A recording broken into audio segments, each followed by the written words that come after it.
Well, good evening, Spartan Nation. Spartan football is on the air again on Friday night.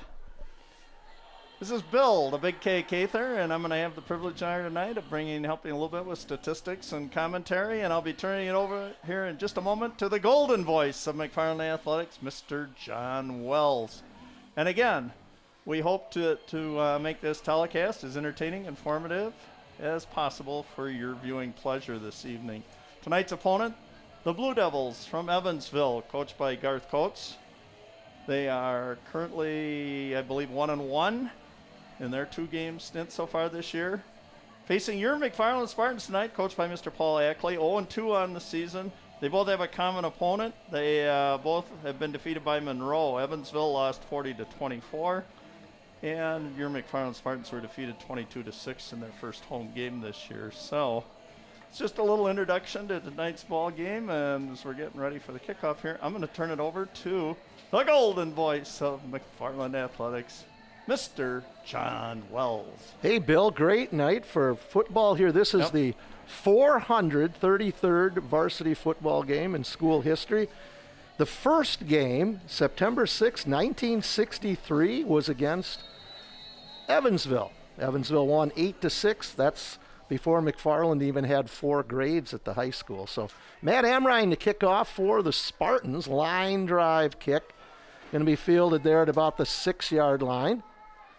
Good return. Tackle out there at the 27-yard line. That Charlie Braunschweig, 6 foot 1 inch, 180-pound sophomore returning that punt or kickoff.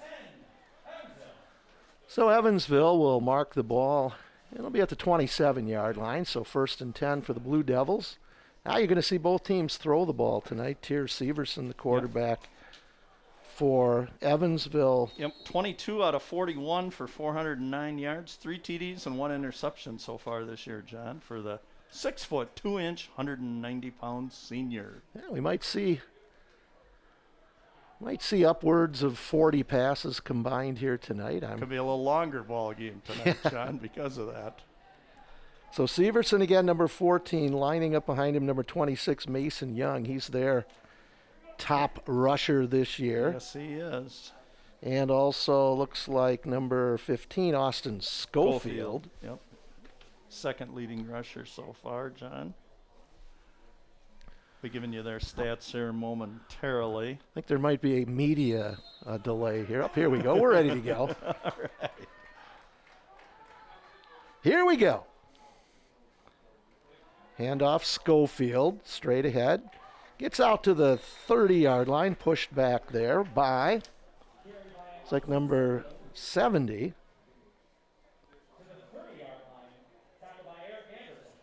Looks like we've got a few numbers not in the program tonight. I know we have a couple of younger kids, got a few freshmen suiting up tonight for the Spartans. Yeah, Spartan's fairly young still, John. A lot Oh, of sophomores very. playing. Yep, a lot of sophomores get a lot of experience. Kids in new positions. Yep. Schofield goes in motion. Severson going to keep it. He's got some running room out over the 35, very close to the first down. Should have it. His knee will be down. We'll see where they mark his knee here. Referee took a ball in the face there when not intentional. No. Severson has rushed the ball 6 times for 17 yards, but 4 TDs also in his possession this year so far. So, Mr. Do Everything. So ball at the Blue Devil 37-yard line. Boy, they got some good size up front. Yes, they do. You can see it. Low snap. Whistle blows. They went a little early that time, the line. That's when you almost want to stay live there with that loose ball, but it'll be a penalty against the Blue Devils. That'll send them back 5 yards. So 1st and 15. Beautiful night here, Bill. We're about this is just, mid-50s. The sun is out, and this is wonderful. Spartan defense. Defensive end, Jack O'Connor, 6'3", 195 junior. Nose guard, Zach Gunderson. We'll mention his name quite a bit. 5'6", 160-pound senior. And other defensive end, Elijah Newman, 6'5", 175 senior. And I'll get to the others in a moment here. So Severson will make the calls here. Rolls out. Looking. Got a receiver open, and it's almost intercepted. Nice defensive play there by number 15 for the Spartans, Gavin Wood. Boy, that was excellent. Ball was a little underthrown. Yep, but full extension that time. In the defensive backfield, might as well go with that. Cornerback Blair Wood, 5'6", 140-pound sophomore. Safety Gavin Wood, who we just saw make that play, 5'9", 145-pound senior. Another safety, Dayton Gillen, 6'1", 180-pound sophomore. And other cornerback, Aiden Irwin, 5'10", 155-pound senior. Again, Severson just one back behind him. Rolls out, looking, got a receiver open, in and out of his hands. That was number 18, Trevor Bars, the 6'1", 160-pound junior. Yeah, Bars so far this year, 3 catches for 98 yards. And again, our statistics that I'm using here all came off Wisp Sports, so they might be a little unofficial, John, but I'm giving you exactly what Wisp Sports has provided us with. So but they're close. They are close, I assume. Hey, 3rd down and 15 for the Blue Devils. Again, one back behind Severson, just a straight drop. He's got good coverage, going to air it out. Goodness. Got a receiver. And Bars knocked that away, so it wasn't intercepted. That's what it looked like. Nice defensive stand by the Spartans. Again, Severson throws a nice ball. Boy, he does. And distance. That's a lively arm, they would say, John. Again, let me just quick finish the defense. Outside linebacker Eric Anderson, the leading tackler so far with 12 tackles in 2 ball games, 5'9", 185-pound senior. Inside linebackers Ethan Palat, 6'1", 210 junior. And Paul Morris, a 6', 190-pound sophomore. And the other outside linebacker, Matt Armrine, 5'10", 200-pound senior. So that's all the defensive personnel on McFarland. Oh, look at that. Irwin comes up for it. Look at that. On the run. Nice job. Oh. Aiden Irwin, 5'10", 155-pound senior. You got to love it. You got to kind of have a little edge to you when you're back there as a punt return. Let's take a look at this one again. Yep. Low kick, catches it on the run, just straight ahead. Is going to pick up almost 20 yards on the return. So the Spartans will get the ball. Well, they're going to mark him out of bounds. So going to be at the 43-yard line. So it'll be 1st and 10 Spartans, 10:07 to go here in the first quarter. And amount to only about 10 yards in difference between the punt and where it wound up at. Cooper Kennedy, the quarterback. Chase Quell back for the Spartans, number 33. Gillen goes in motion. Good protection, airs it up.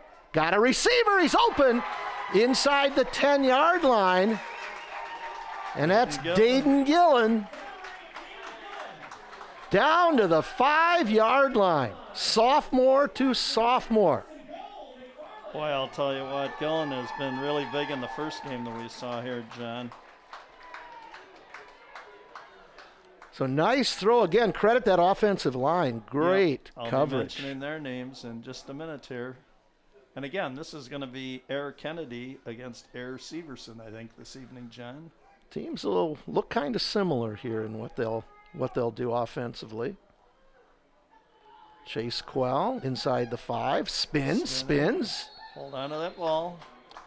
Gets pushed back. He'll probably get down to about the 2-yard line, so it'll be 2nd down and goal.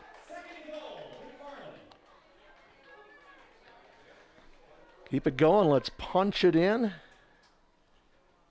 Yeah, on that offensive line tonight, number 76, Caden Westfall, just a freshman. Getting some varsity action out here. Gillen goes in motion. Quell straight ahead. Oh, hang on to that ball. Yeah. Big number 64 almost took it right away from him. And we don't have him in the program. Oh, Quell got down to the 1-yard line. Oh, but hold on. He's got 75 on the helmet, so we're going to say that's Waylon Klitzman. I think we called his name wrong a couple years ago, too. He had a different helmet number as his uniform, so I'm going to go by what's on the helmet there. That's a great memory, John. Waylon Klitzman. Timeout.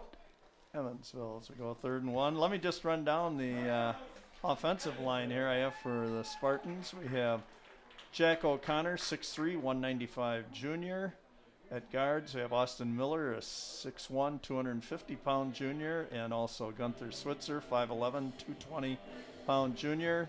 The center is Kyle East, a 6'2", 190-pound senior. Again, we're going to give an early shout-out, we did in our first game, to his aunt and uncle watching out in Seattle, Washington tonight, so we'll get you in early here. Also at guard, Keats Disson, 6'4", 250-pound sophomore. And at right tackle, Ethan Palat, a 6'1", 210-pound junior. So still a lot of youth in that line. The only senior being in your center position there, Kyle East, John. So it's going to be 3rd down and goal from the 1. Is it going to be Quell again, John? I think they're probably going to pound it with Quell again, needing 1 yard. Gillen goes in motion. Yep, Quell got a hole, walks his way into the end zone. Yep. Chase. Quell. You know, and he was not in that backfield in that first game at all. It was basically Dyer and Kuso. So Yeah, he's coming off an injury, did he play? I don't know if he played last week down in Monroe or not, John. So a touchdown for the Spartans. Now in to attempt the extra point is number 42, Mason Folk. Good snap, ball placed, kick on the way, plenty of leg, and it is good. Mason Folk. Done. Hey, 8:51 to go here in the first quarter. Your Spartans now on top of the Blue Devils, 7-0. Boy, great defensive stand. Turn around, get a good return. I tell you what, Irwin set all that up with that gutsy return. Boy, for sure, John. And then the big pass play to Dayton Gillen. Yep. Okay, John, let me quick get this in. McFarland Cable TV, Channel 982 is a function of the Village of McFarland in producing high school sports as a result of a community survey and fan interest, indicating viewers like you at home, as well as fans in attendance, desire this type of programming. I encourage you to inform your village officials by way of an email, a phone call, how much you enjoy these high-quality productions. The positive efforts of our McFarland youth deserves to be recognized in all forms of media, State Journal, Thistle, Cable 982, as well as our website, YouTube, McFarland Cable. And so once again, thanks for your support. So Matt Amrine, number 6, will tee it up. And here's his approach. A nice driving kick. Sends the return man back inside his 5. Got some room over here on the side. Nice one-on-one tackle there. On the return was number 22, Max Kostrun. Nice tackle there, but don't know if we had that player's number in our program, Bill. I thought that was number 70. You know, I'll tell you, our first telecast, too, how important it was. We actually had somebody call in and mention a Monroe player's name, and he was so very active in the remaining parts of the game. That's very important. So if any of you watching at home want to contact us on any of this, please feel free so we can make corrections as needed. Oh, big tackle there again. Kyle East, number 54. Gain of a yard. Again, you're going to see Severson go back to the air here. Again, good size on that front line for Evansville. Right. Quinn Grovestein matches a 6'6", 245-pound sophomore. Probably a relationship to Ron Grovestein, do you suppose, John? Don't know. That's an Evansville legend. Ball carrier running laterally. Not going to get much. And again, maybe we'll have to send somebody down there to Coach Willicott. We can find out who 70 is because he's made a couple of really good tackles here. That run was by Ray Benke, a 6'2", 155-pound junior, I believe. I think that and might have the been. program is Benke, but I also have. So here's Severson rolling out. Got a receiver complete at the 43-yard line. Good for the first down. Tackle there by number 15, number 15 for the Spartans, Gavin Wood. Oh, wait a second. Guess I need to be on the right side here, John. That was Alex Johnson. I'm sorry, number 23. Well, it was a nice pitch and catch that time. Ball out at the 42-yard line of Evansville, 1st and 10, 7:20 to go here in the first quarter. Spartans on top, 7-0. Right, Johnson is a 6-foot, 180-pound junior, number 23. Schofield. And he gets out to about the 47-yard line. He's thrown down. And a little contact after the play. But, boy, I like the way that 63 kind of responded to that, John, after Pancake and the McFarland kid and that just kind of put his arms up and said, hey, no harm done. Just want to get up and get back. Schofield, just 155 pounds, pretty quick. Yep. Went down easy, but gain of 6, so 2nd down and 4, ball at the 48-yard line of the Blue Devils. Schofield, 9 carries for 60 yards so far on the season, first 2 games. And off, got some room over midfield down near the 45-yard line. That's going to be yardage good for the first down. Again, Alex Johnson on the carry. And they're going to mark the ball right at the Spartan 45-yard line. So first time in Spartan territory for the Blue Devils here with 6:15 to go in quarter number 1.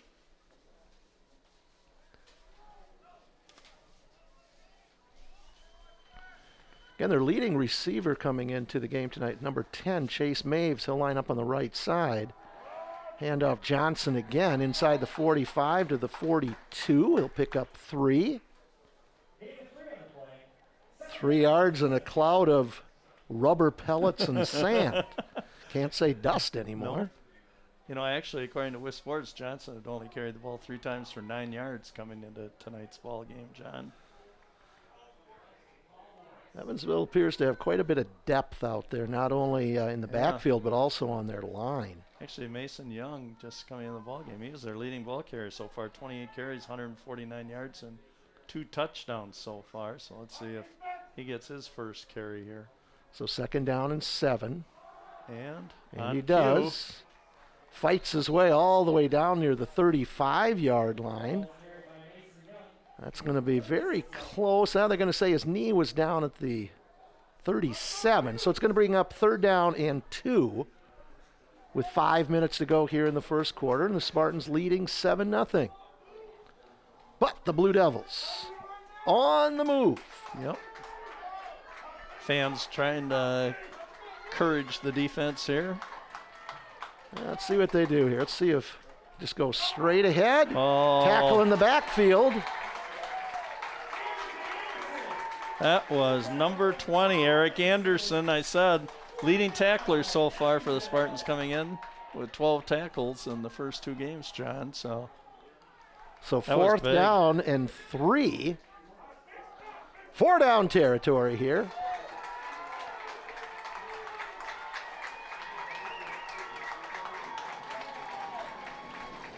Let's see if they go to the air here and look for. Boy, my screen is moving with the rumbling in the bleachers here. Roll out to the right, looking, incomplete. I'm going to say very nice defense over there. That time went. Kane Howlett, the intended receiver, so the ball turned over on downs to the Spartans with 3:59 to go here in the first quarter. McFarland's 2nd possession of the game. Nice picture of that right there, number 6, Matthew Amrine, 5'10", 200-pound senior. Great defense on that play. Boy, I'll tell you, Severson throws a nice tight ball, doesn't he, John? And he's going to find those receivers pretty soon here. So again, Spartans. Yep. Good start. Got to build up a nice little lead here if we can early. They're going to have Dyer and Simmons to the left. Gillen will go in motion. Handoff Quell. That one really wasn't going anywhere. By the time Quell gets the ball, he's pretty much standing, waiting for it. And those plays tend not to go too far. So, but he gets back to the line of scrimmage. So 2nd down and 10 as we near the 3:30 mark to go here in quarter number 1. So we're going to have trips, right? Going with those hand signals this year instead of Yep. quarterback running to the sidelines. Oh, And nice look at that fake. keeper on the fake. Cooper Kennedy all the way down into Blue Devil territory to the 45. He's going to pick up 18 yards. Fooled me. Yep. But you know who else? Chase Quell did a wonderful job of carrying out that fake. I was still looking at him figuring, hey, he was going down for another loss there. Nice play call on Yep, that. excellent. And penalty. And that's going to go against the Spartans, so that'll step it off 5 yards here. We're right at 3 minutes. So that'll walk it back into Spartan territory at the 49-yard line. So first down and 15, our second penalty of the game so far, one for each team. Let's see if they'll surprise here and go to Gillen. Oops. Movement again. Depends. Did somebody in the Spartan line move and pull him Yep. offside? They did. Yep, that's the indication by the side judge. There's the ball boy right there, Mike Friedel.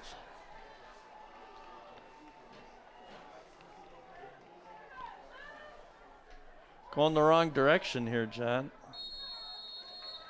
Now it's first and 20. Yep. You just got to keep your concentration out there. Good snap. Got a receiver, complete.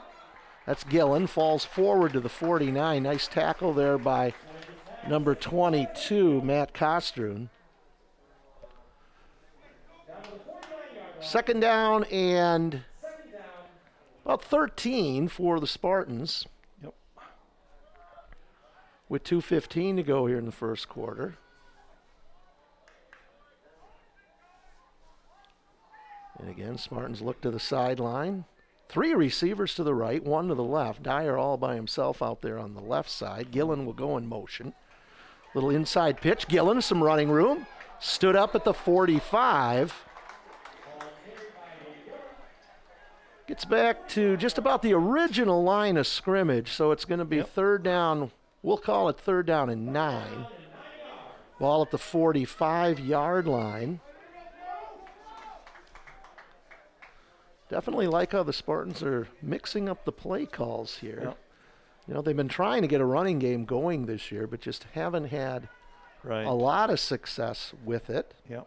It's pretty much been Air Kennedy.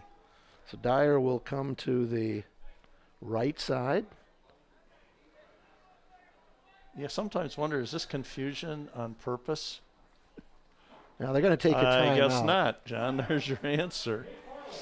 Yeah, Spartans, you know, better to take a timeout than make a serious mistake here. Again, 1:17 to go in the first quarter. Spartans on top. 7-0, looking for their first victory of the season after a 22-6 loss to Monroe and a 33-13 loss to East Troy. East Troy. But again, the Spartans have had to put some inexperienced kids into pretty important positions out there, and you know, between injuries and kids not available to play, Right. you know, you're gonna learn, and you're gonna learn in the games. And interesting thing is, you know, you're gonna come back here in about 4 months, and you're playing football again.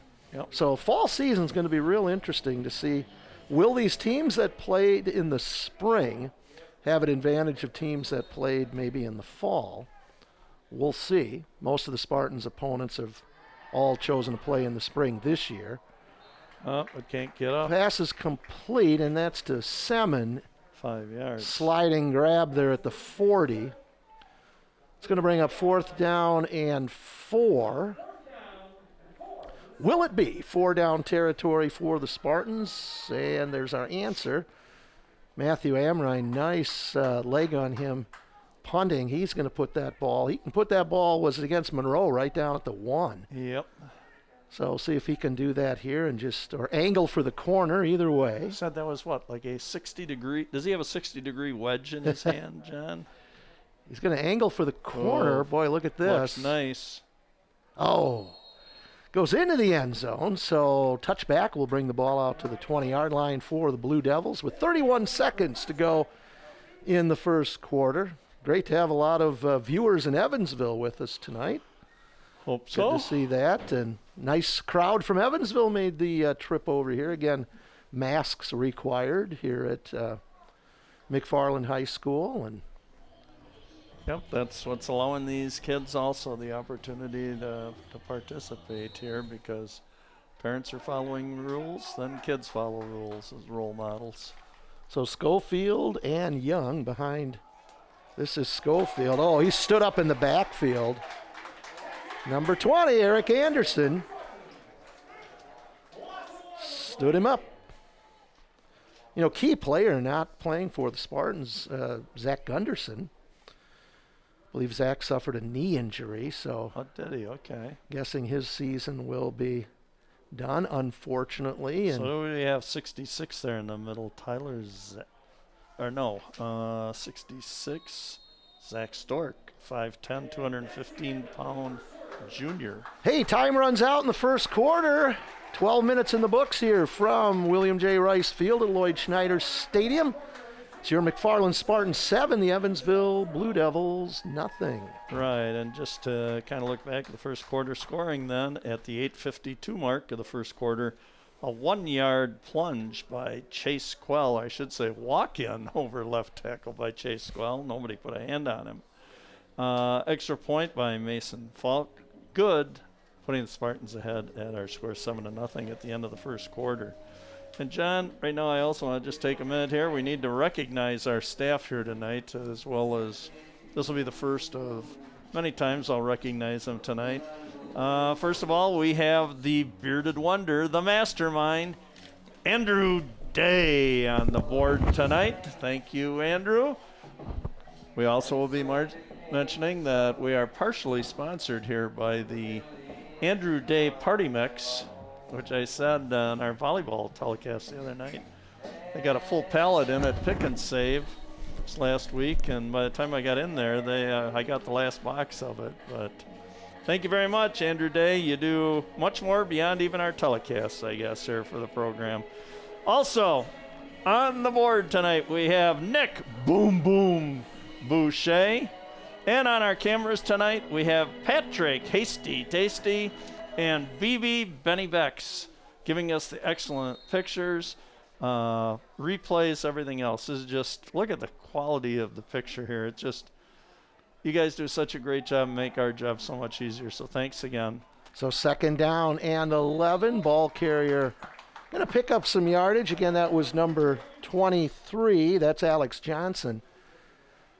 Going to be well short of the first down, so it's going to bring up 3rd down and 6. Hey, shout out to Paul Morris. Paul Morris. Paul is number 70 tonight. He made that switch actually to a line position, I believe, for the East Troy game. So he is number 70. He's made some nice one-on-one tackles out there. So Paul Morris, number 70. He's just a sophomore. Big play here. 3rd down and 6 for Evansville.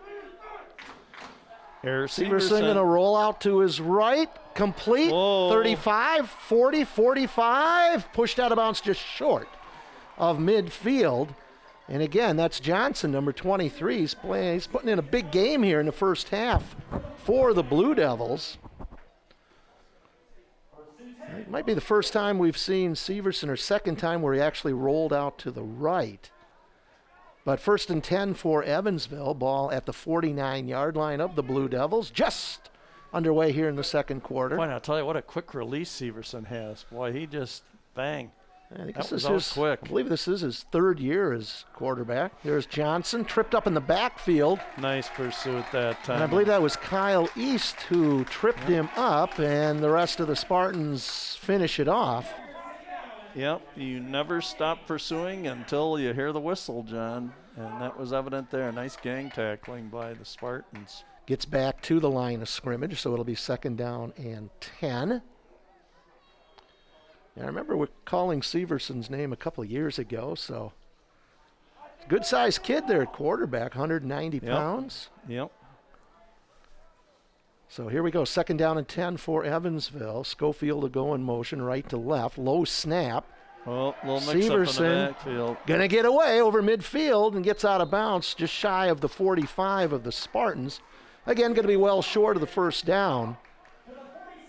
Yeah, just mishandled. The snap was a little low back from the center and felt better about, rather than trying to quick get it to the running back, kept it himself and at least picked up about 5 yards on the play, John. Yeah, gonna bring up 3rd down and 5 from the 46. Yep, doable.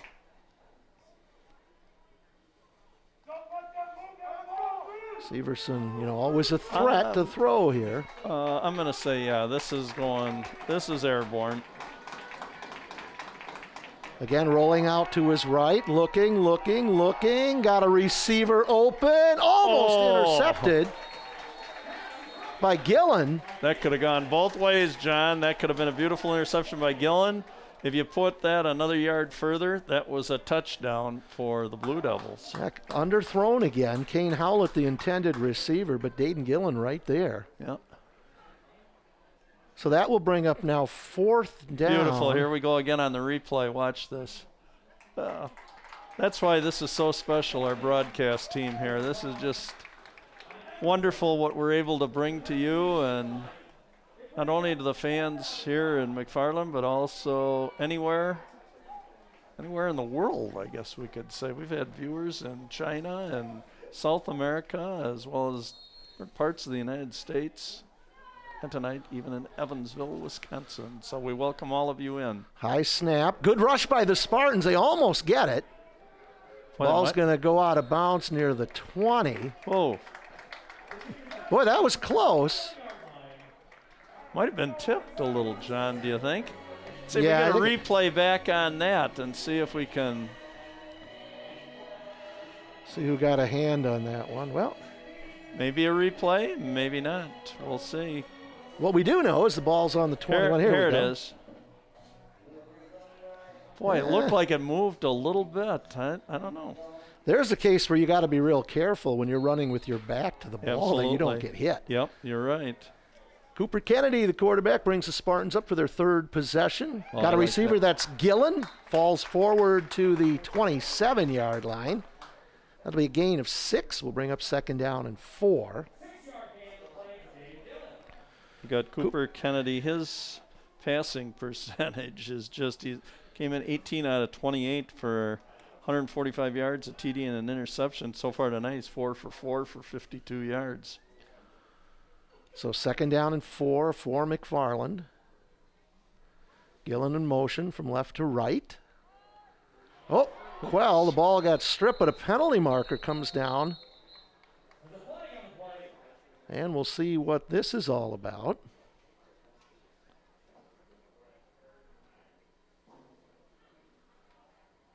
I guess it's going to be against the Spartans. And it's a hold. Yeah. Declined. They're going to decline it, so that'll make it 3rd down and 4.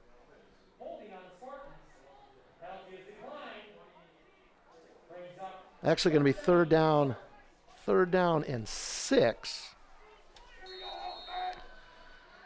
So big play for the Spartans as the Blue Devils decline that penalty. Yeah, I'm kind of surprised at that, John. Yeah, they're... Ought to put them back at around the 13-yard line. Again, 2 receivers, 3 receivers to the left. Gillen goes in motion. There's that little pitch. Gillen looking for some room. Going to be a nice one-on-one tackle there by number 10, Chase Maves. Yep, 6 foot, 165-pound junior. So the declining of the penalty works out for the Blue Devils. It's going to bring up 4th down and 2. Ball is at the 29-yard line, just shy of the 30.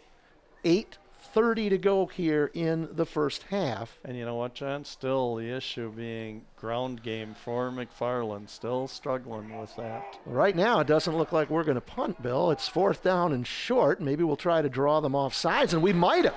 Oh, my goodness. We might have drawn them off sides. I can't believe we were actually going to go for that. my. Oh, my. We'll take it. We will take it. The Markov moves the ball up to the 34.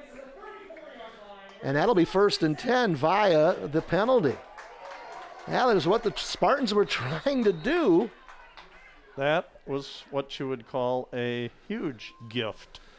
But gutsy call, though, if you were actually going to go for it there. I think they were probably just going to wait, and if not, take a timeout maybe, John. They did exactly what they were planning to do there. So now here's Kennedy looking, forced out of the pocket. Gets rid of it, intercepted. Oh. Right at midfield by number 22. That's Matt Kostrun. Probably a better one for Cooper just to throw that ball away. Yep, get rid of that thing out of bounds. Well, the defense is going to have to answer the call here again. 7:54 to go in the first half. I'm sure the defender that jumped off side's feeling a little better now, John. Severson under center for the first time. Handoff. Young gets some nice yardage, almost to the first down marker. Yep. Going to be just shy of it, so he's going to pick up 9 yards. Again, this is the first time we've seen Severson under center. Yep. Wonder if this is going to be a little different approach here, although maybe you kind of lull him into thinking you're just going to pound it, and then he's going to pull it out of the kid's belly and throw a long one. Straight ahead. And that, I believe, is Schofield. He'll get stood up, but they will pick up the first down. Again, you got some pretty big boys up there on the front line to help you out here with that running game. Yep. I've got unofficially Schofield carrying the ball 6 times for 11 yards so far. 1st and 10 for the Blue Devils at the McFarland 39-yard line. And there's that handoff. Young again. Boy, they're getting 5-6 yards at a pop here. He'll be down to the 34. Give him 5, so 2nd down and 5. 6:50 to go here in the first half. Spartans leading 7-0, but Blue Devils on the move. All right, Young's 3rd carry for 20 yards so far. We got a whistle, John. That might be a McFarland timeout, and it is. Had trouble getting one of the players off the field here, so.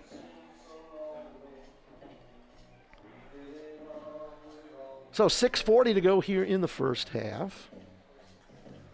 Yeah, it's odd, you look over to that Evansville sideline not to see former Milton College star Ron Grovestein over there. I mean, he's been a fixture there for, well, can I use the word ages?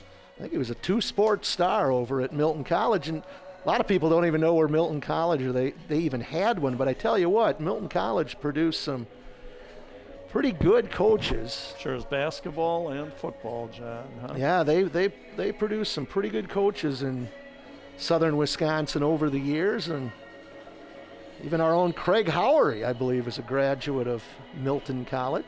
Did not know that. I said, fans out there, I am sitting next to a virtual Wikipedia of sports. I want to say Craig was our leading scorer here at McFarland in basketball back in 71, maybe. Yeah, somewhere out in there.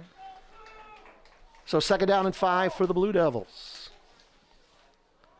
Handoff. Somehow Young gets away and gets down near the 1st down. Boy, met in the backfield, but eludes the tackler. Again, Mason Young, 5'11", 180, and a senior. Going to be 3rd down and 2 for Evansville. Again, 4-down territory here. Schofield pulls his way forward inside the 30-yard line. Should be enough for the 1st down.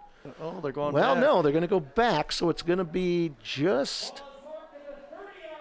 shy. So it's going to be 4th down. 4th down and about 7 inches. And you know what I'm going with, John? Quarterback sneak. Again, you got that line driving straight ahead. There it is.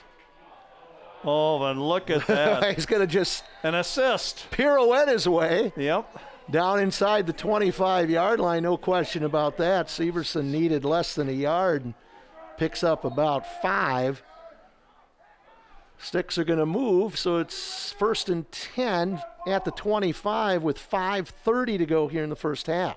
Boy, and they've elected just to pound it. Oh, nice. Had the pressure. rush, got a receiver open. He's got room.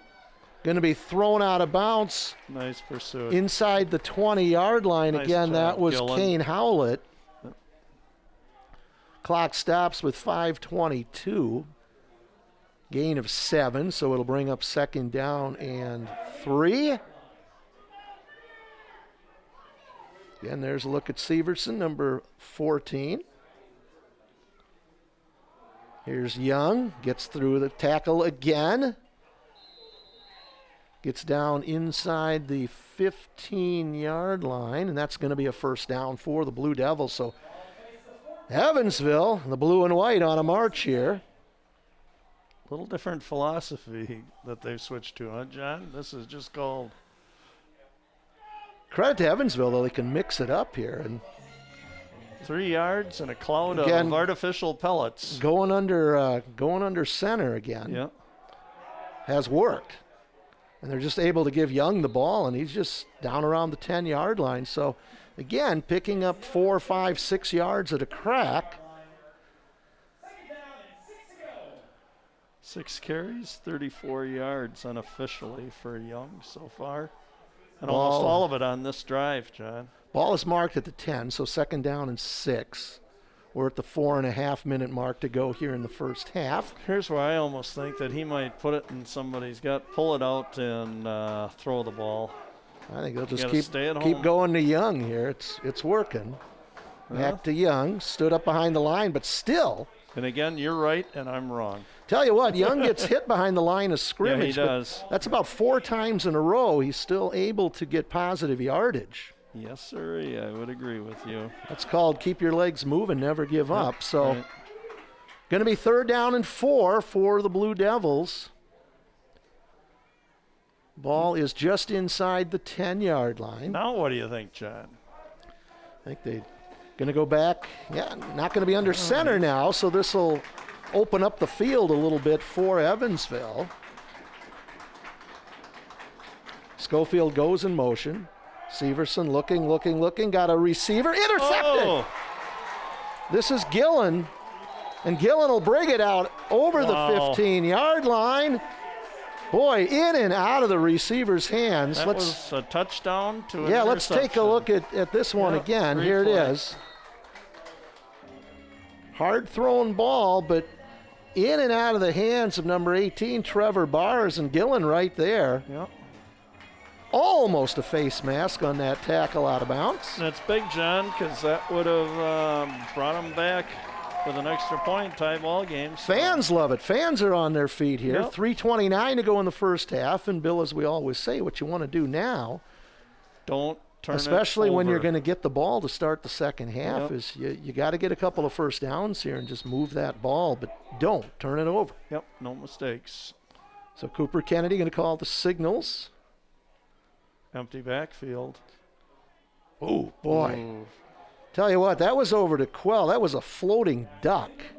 Yep. That could have been an easy pick 6. I think they got lucky that Quell didn't get hurt. You can see the Blue Devil down on the field. I think both players were kind of saw that floating ball out there thinking, I think they both kind of half went for it, John, because they knew a collision was coming up. Gutsy on that. call.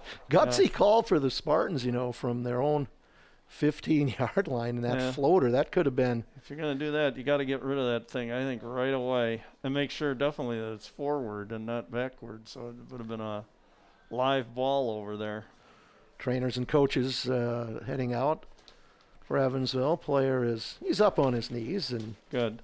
Let me just mention our Spartan sponsors here because we thank them so very much for what they do for football athletics as well as our school programs. Joe Muting, Edward Jones, Gingerbread House Preschools, Nelson's Bus Service, SG Insurance, Steve Garvoil, State Farm Insurance, Jim Hartman, Dan Chin Homes, Ken's Automotive, Washa Construction, Main Moon Chinese Restaurant, Credo Product Development, Quick Trip, Lakestone Properties, Legacy Exteriors, Fairway Independent Mortgage, Team Weber, and Schrammel Realty Group, Jeff Schrammel. Thank you very much, and people, use these local sponsors and be sure you thank them for their support of McFarland Athletics and the McFarland school system. Second down and 10 for the Spartans. And again, I don't know if that was tipped. Now, here's the problem, though. Now you've got third down. You've got 3:22. You've got third down and 10. Again, you're deep in your own territory. You needed to move the sticks at least twice to just keep the ball for the remainder of the half. But now you're looking third and 10. Again, you don't want to turn it over. Matt Amrine's got a good leg to kick it out of there on fourth down, unless you can get a first down here. But you just, again, you don't want to turn that ball over. Clock is stopped, so 3:22 to go in the first half. And they're going to hand off to Quell. Hang on to that ball. He's got gets back to about the 16-yard line. And Spartans are going to have to kick the ball away. So unable to do anything following the Dayton Gillen interception. So fourth down and 9 from the 16-yard line. We're going to be kicking it away. And deep for Evansville, that looks like Trevor Bars. And can't pick up the other deep man there. They're at about their 43-yard line. Matt Amrine, senior, number 6.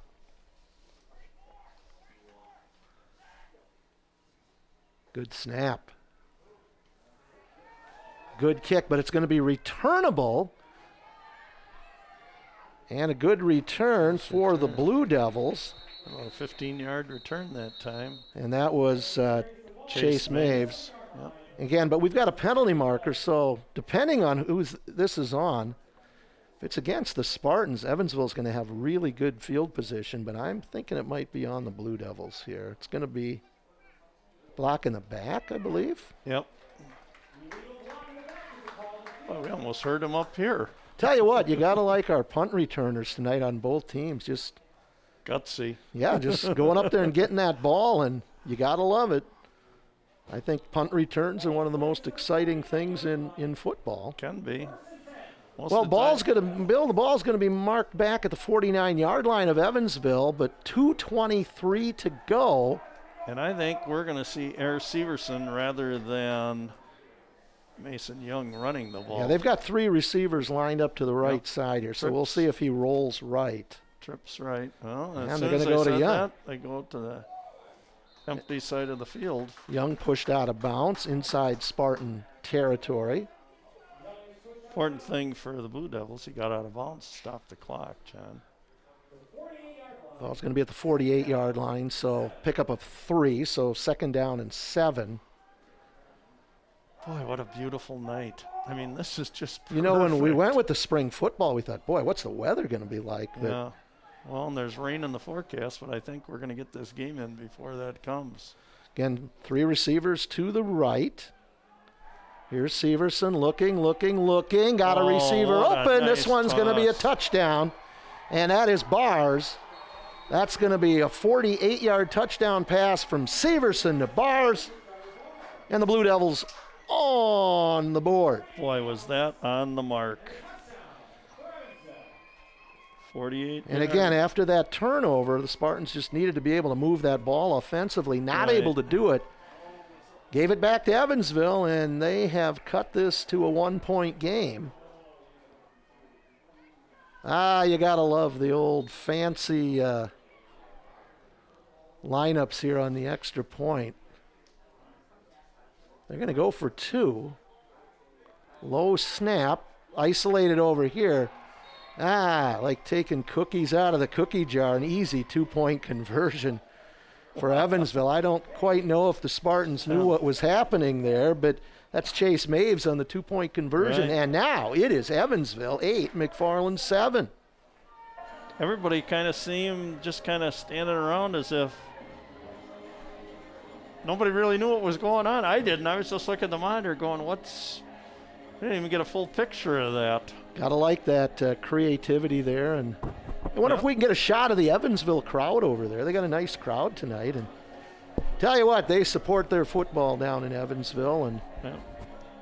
Well, that's what's kind of nice, about the Rock Valley. You get some of these smaller communities and that, John, and there's that Blue Devil crowd. Yeah, they seem to travel well, and it's not a real long drive from Evansville. I know it's only about a 19-minute drive from my house to the Evansville Country Club. Right past Dave's White Rock on Highway 14 there. And hey, Bill, I saw an Evansville football game back in, I think it was 1969 or 70. It was in Evansville, but they played out at, I think it was Lake Leota Park or something back then. And that's when I was living in Monroe. So, wow, that goes back a few years, and I would say so. That's back. People remember Monroe from the '80s. Being powerhouses. Wait, you were at a game there in '69, John? I was. Was it high school? High school game. You were in high school? No, I wasn't. I was just there as a fan. So 2:09 to go here in the first half. Evansville will kick it off. Nice deep kick. Returned out over the 20. This is Gillen. Dances around. Tries to keep his feet. Down he goes at the 31-yard line. So 2:01 to go in the first half. Spartans are going to have another shot at it. And again, like I have been saying, now what you want to do here is just make sure you don't turn the ball over. 2:01, looks like Spartans with one timeout, Blue Devils with two timeouts. Or do you think they would ever remember what we did in the first game of the year, the old double pass? Yeah. Would you dare throw it in here, figuring that Evansville might think, well, that you are going to do that? Maybe that just that would be a gamble. I guess what if I were going to do that, I would run on first down to make them think I'm just going to run out the clock, and then. But I'll tell you what, these defensive backs are way back. Quell just two hands on the ball, gets it out to the 35. Evansville's going to take a timeout. 1:52 to go here. So it looks like they're maybe thinking, hey. Well, you got a gain of 3. So a second down now and 7. A lot of time on the clock. 1:52. Yeah.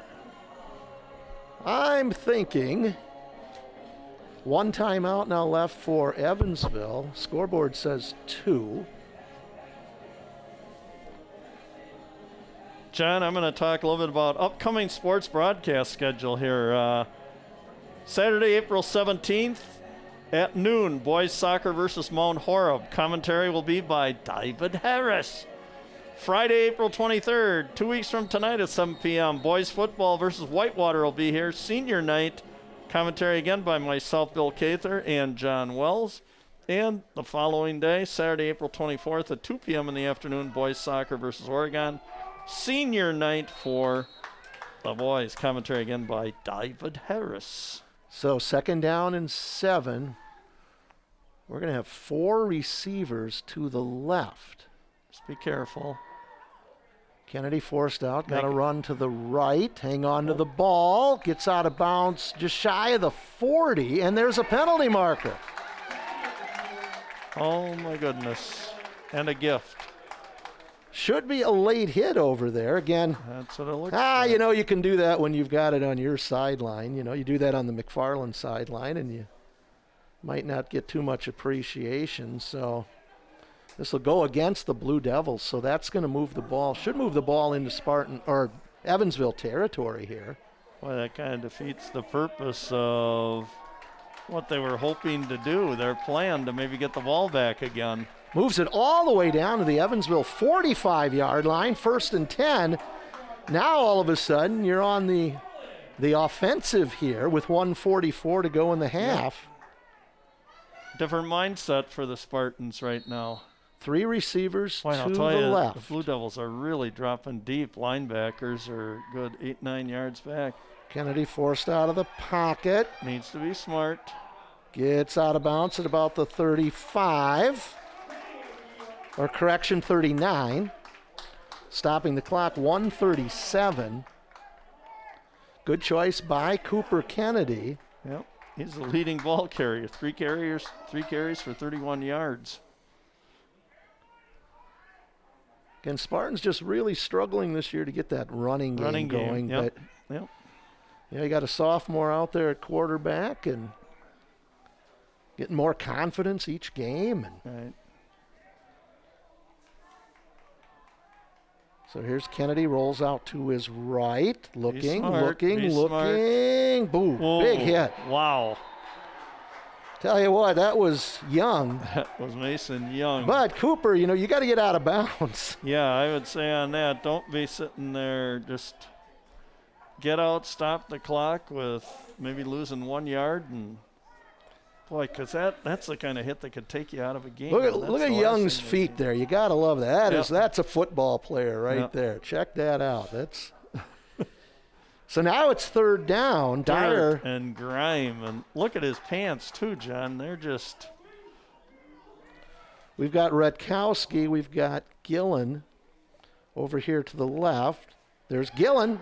First down yardage. Inside the 35 to the 34. 46 seconds to go here. There is a little bit of wind, and it would be behind the kick. Spartans are going to need to get at least 15 more yards. Oh, incomplete. He was there, thrown a little bit behind him. Clock stops now with 40 seconds to go. We've got unofficially Cooper Kennedy 5 for 10 for 60 yards so far in the first half. Second down and 10. Quell will line up to the left of Kennedy. Again, our three receivers to the left, and we've got a jump. So 5 free ones here. Yep. Just trying to anticipate that. Don't quite understand why that is. You got to understand the time and the situation and where you are on the field. Well, that moves the ball, Bill, now to the 29-yard line. So second down and 5. 39 seconds, time on the clock here in the first half. Evansville up 8-7. Gillen will go right to left. Kennedy looking. He's got Dyer. Went down to a knee, though, so the play is dead, just shy of the first down. And that is just outside the 25-yard line, 28 seconds. And we've got a timeout, McFarland. And he came down just short, John, of the first down? Just third down and 5, so it's just outside the right. I'm going to mark it at the 26-yard line. So it's been a great high school football game here. Yeah. 8 Two teams that are pretty evenly matched here. And I have to apologize a little bit at times for my stats in that because I'm looking at the same monitor you are at home. The scoreboard has been switched from one end of the field to the other, and the way we are situated, we have a plexiglass shield between John and myself, and I'm facing the opposite end of the field. So in order for me to see that scoreboard, I'm going to have to get up out of my seat, and that's asking a heck of a lot of me. I get awful comfortable here in this chair, John, and looking at my monitors. I never sit. It's like all day at school. I stand the whole day at school and stand here. And all right, here's the situation. It's actually going to be third down and 2. Ball at the 26-yard line, so Spartans need to get to the 24. Big play here. Handoff, Quell. Going to get the first down. Hang on to the ball. Down to the 21-yard line where he's tackled by Matt Kostrun. That was a nice run. No timeouts left for the Spartans. You got to ground it. Yep. And that'll stop the clock on the incomplete pass. John, I'm going to run down here at halftime, I believe. Again, you'll be able to see on your screen the Varsity Palms and Dance squad. I can just mention their names. Joanna Gribble, Carly Landfair, Lexi Klitzman. Oh, my goodness. Wrong side. I guess I had the Evansville dance team. Here we go. Second So down I'll get and the 10. McFarland one here. in a minute. Sorry about that. Kennedy looking, airing it out. 7 is there. Oh, incomplete. That could have been 6. Could have been. Jacob Simmons got in that one-on-one situation there. Yep. Just a little long here. Let's take a look at this. This is just so neat to be able to see this back on replay, and we can see how close this was. Real close. Yep, real close. Nicely thrown ball by Kennedy. 18 seconds. Now it's 3rd down and 10. From the 22-yard line. If we don't get this, we might see a field goal here. Folk's got a good leg. Yeah, that extra point was... Oh, a double reverse. Gillen. Still going. Down at the 15, but here's the problem, folks. That's going to run the clock out here for the first half. Unfortunate. That play either had to be 6, Bill, or the half was over. So a nice play for the Spartans, but unfortunately with no timeouts remaining, the clock runs out on McFarland to end the first half. So unfortunate. Yep.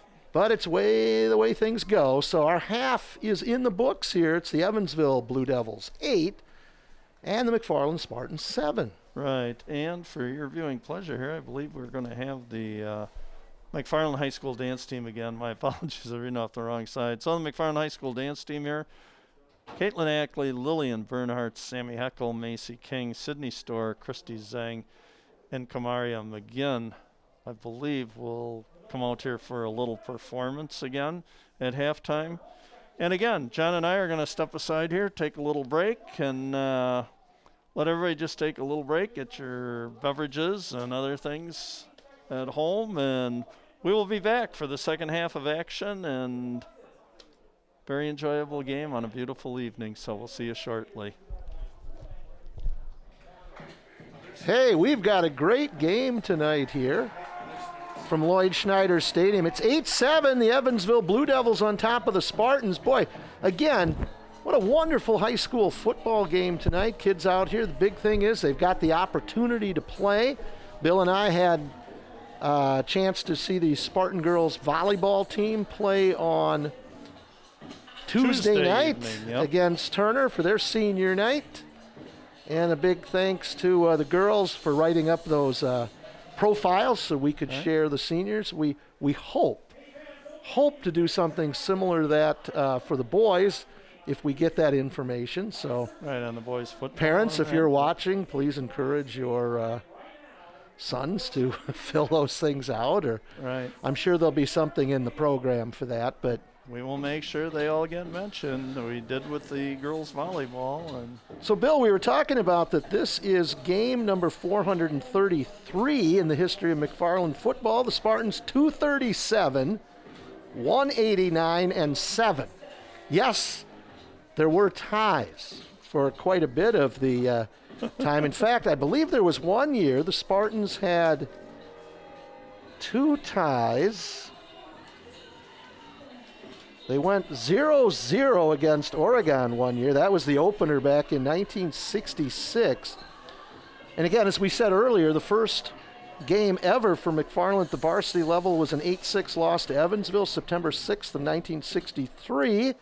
The first win ever for the Spartans in football came in 1964 with a September 11th 21-7 win over the Marshall Cardinals. And that was the year the Spartans went 5-3-1 and actually were the Eastern Suburban champs of the Madison Suburban Conference. So a lot of history I was able to put together. That's wonderful. About a year ago I was able to do that, and thanks to newspapers.com, newspaperarchive.com, and such. It was a little easier to do for football because you just look back in all the Saturday editions. And I really want to remind our viewers, I mean, that's why these telecasts are so special. I mean, not only from the standpoint of the graphics and the quality of the picture and the replays and everything else we do here, but also when you get an announcer like John Wells that the research that John does and all the extra little tidbits and stories, you never quite know what we're going to come up with. And most of them are like true. Most of them are true. Hey, you want to know, as long as we have a little delay here, I'm going to do something for the first time this year that I always have done in the past. A tribute to Badger Bill Garvey, who did so much for the school district and band director and everything else. In the absence of the band, I like to do Cather karaoke and the school song. So here we go with Cather karaoke before the start of the second half kickoff. A tribute to you, Badger Bill. Fight for our Spartans valiant, fight for our colors brilliant, fight, fight, McFarland high, don't let them buy you. Rah, rah, rah, rah, hail to our Spartans valiant, hail to our colors brilliant, though odds be great or small, we're victors overall. And it says repeat, but no, I'm not repeating that. Once is enough for you, Badger Bill.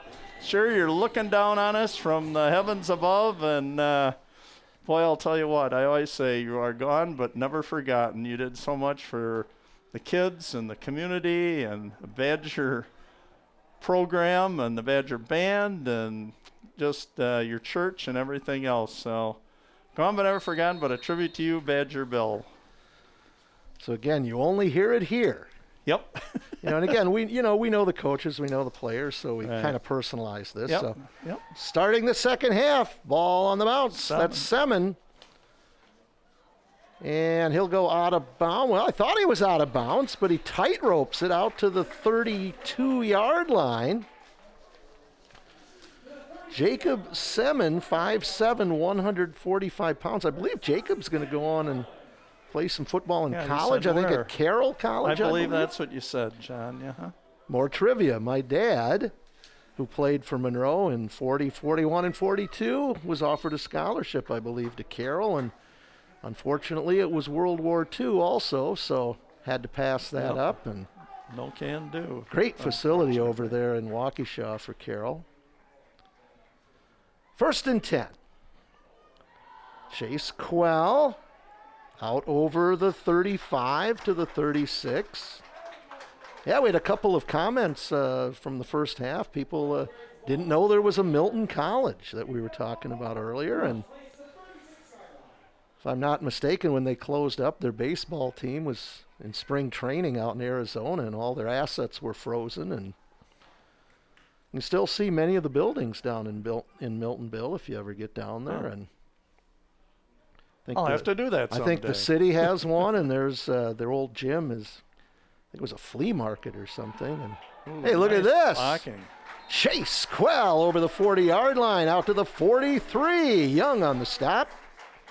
There's some good sportsmanship there. Number 32, Gunnar Katzenmeyer helping up Quell. Again, we saw that in the Monroe game, too. Yeah, I always like to point that out. I think that's so important in these days, all this smack talk, junk, and all that. No. Young man's family that we pointed out from Monroe was watching the game, and they were highly complimentary. Yeah, it was relayed to me how great it was that we pointed out something like that. It's much more than the X's and O's or whatever they call it in football here. So, well, we go back to Quell. Look at this. Chase Quell all the way down inside the 40-yard line to the 37-yard line. He's going to pick up 20 yards.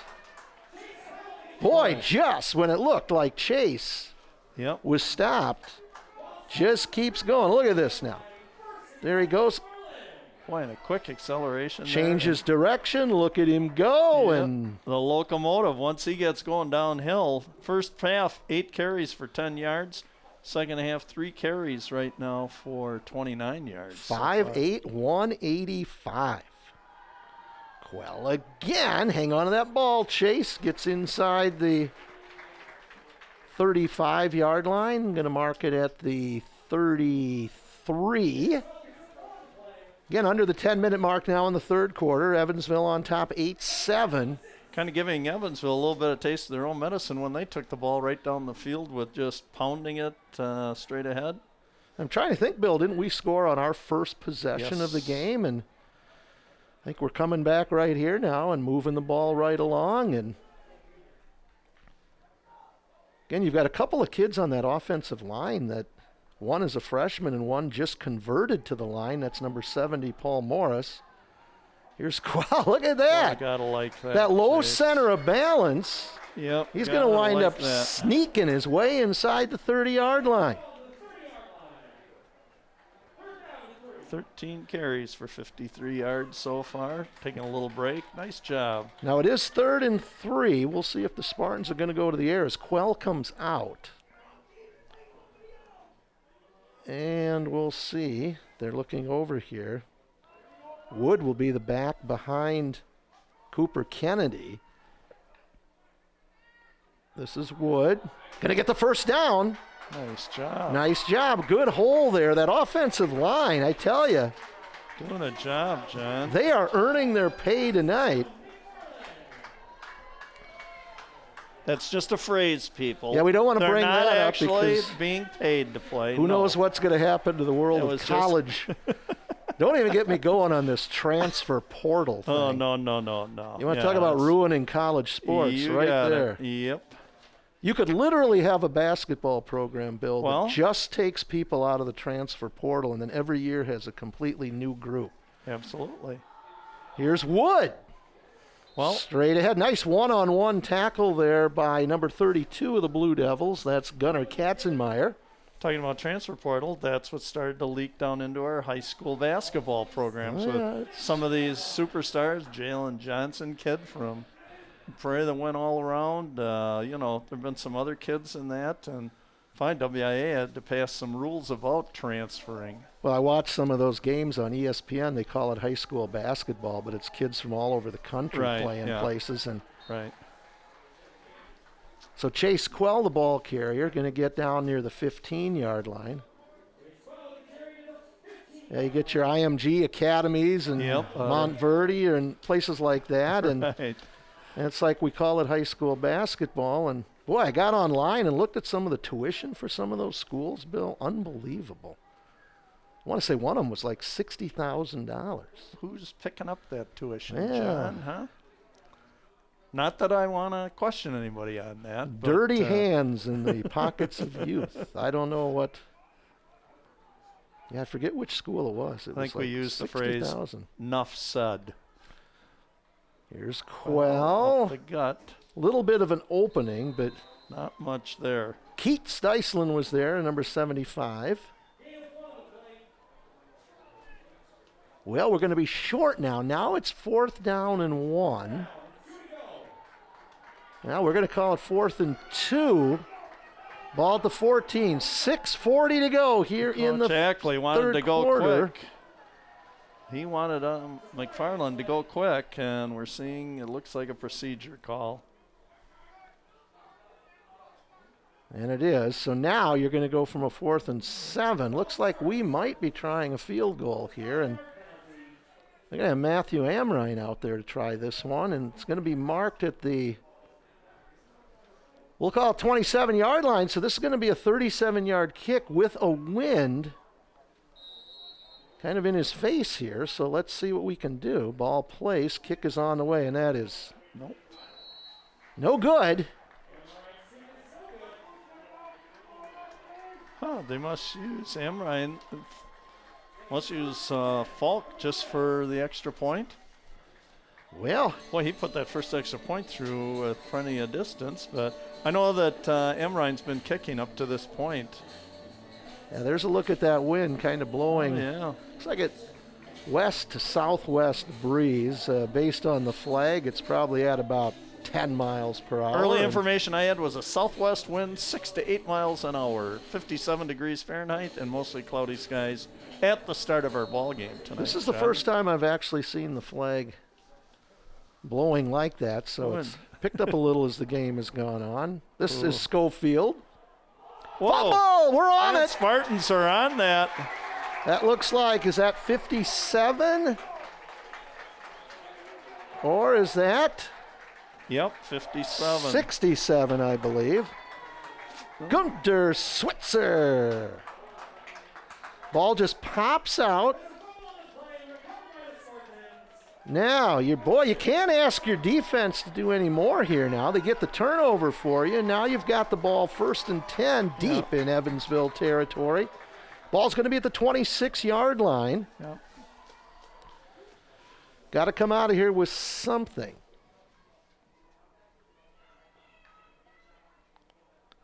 Cooper Kennedy. Behind Kennedy is Chase Quell. Fake handoff. Kennedy rolls out. Got a receiver. He falls down. Hamstring. That's Gillen, and he was holding the back of that leg. yeah, he pulled up lame there. That would have been. He went down early. Yeah, Dayton definitely didn't trip on that. That leg tightened up on him. So again, the incomplete pass. So it's 2nd down and 10, 6:21 time on the clock. Oh, the question came up on our first home game, too. I finally inquired. I said, do they wear tennis shoes or regular cleats or something else? And the like answer that cleats. I got back, they wear a regular cleat, but it's a little shorter cleat than you would wear on a natural grass field. And masks. That was the explanation I got. A protective covering over...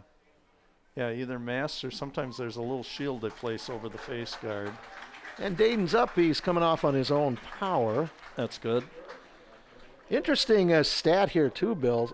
First year of football in McFarland was actually 1962. There was just a sophomore and freshman class at high school, so they played a frosh soft schedule. They were 3-2. They had 10 sophomores and 17 freshmen.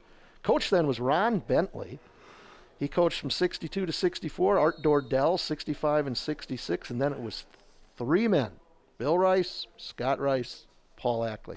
5 coaches in the history of McFarland football. Yep. There are programs that have 5 coaches in 5 years. Boy, a lot of confusion out there, John. Yeah, 2nd down and 10. Quell. Oh. Well, Quell just keeps going. You got 4 yards despite the jersey tug. Stephen Kopecki, 6'3", 305, had a hold of, was like a tractor pull there. Chase is just pulling him, and Chase picks up a lot of yards after the shirt grab there. That wasn't a tearaway jersey there, John. No. Who knows how far he would have gone if it would have been. Yep. So 3rd down and 5, ball outside the 20 at the 22-yard line. Again, a lot of movement out here for the Spartans as they look to the sideline. At least we don't have anybody holding up those signs like you see in college football. Trips left. Kennedy, forced out of the pocket, just going to run right up the middle, gets thrown forward. He's going to pick up a 1st down. He should be at about the 15. We'll see where they mark it. Oh, going to be marked just shy. Oh, we're going for Cooper's. He must have taken a little shot to the gut or something there. He's kind of bending over a little bit, a little gingerly there. Well, another 4th down play here for the Spartans. Earlier in this quarter, they missed a field goal. This one they're going to go for. This is going to be Quell. Yep. And, a spin by Quell. He gets to the 15. They should give him the forward progress, and they do. He got it, not by much, but he did get to the 15. Yep, 17 carries for 61 yards. It doesn't matter if you get it by 10 yards or 10 inches. I mean, you got it. You are correct. So 1st and 10, ball at the Evansville 15. 4:30 to go here in the 3rd quarter. Blue Devils with a 1-point lead. Yep. Tell you, that 2-point conversion now, Bill, the difference in this game. Yep. A hush falls over the stadium here. As the Spartans look, it is just eerily quiet right now. Yep. Quell spins. Nice spin, and there's the jersey pull again. He's got, again, that low center of gravity, and Chase does a nice job. Again, we did not get to see him against Monroe. I believe he was out with an injury. So ball at the 10, so now it's 2nd down and 5. Look at Chase, though. Just nice spin move. And again, Boy, the shirt is that jersey. Tell you, he's a load. He gets running downhill, and he can put a little hit on you also as you tackle him. Chase is a hockey kid. Yep, yes he is. Here's Wood. Wood is stacked up and thrown down there by, that's Young. Now again, you're going to be a loss of a yard, so it's going to be 3rd down and 6. Bill, I got to believe, we're going to be 4 down territory here. I don't know if we'll for see another field attempt. Goal attempt. I don't know. 3 minutes to go in the 3rd quarter. Spartans knocking on the door. Kennedy looking. And that is incomplete. Well underthrown. Yeah. It's now 6 for 14 on the night for 64 yards and 1 interception. Now what do you do here? You tried a 37-yard field goal. In this situation, now you're looking at about a 27-yard field goal. So 4th and 6 from the 11. Do you try and draw them off sides, John? Well, I think we're going to take a timeout here and think about it. Yeah. I'm going to say it's time for a Big K reflection, John. I always like doing this, a little Big K reflection. Well, our first game, I reflected on the importance of positively supporting all athletes. Tonight, I wish to emphasize the importance of the words scholar athlete. It is of the utmost importance that students put forth their best effort in the classroom first. That is what will provide them with the essential tools to achieve what they so desire in their future. Athletics also provide many essential tools to advancing students positively, but athletics are a privilege given to those who first perform in the classroom. Appropriate behavior and a good work ethic during the day means that students have earned the right to represent their school in other venues. Field goal.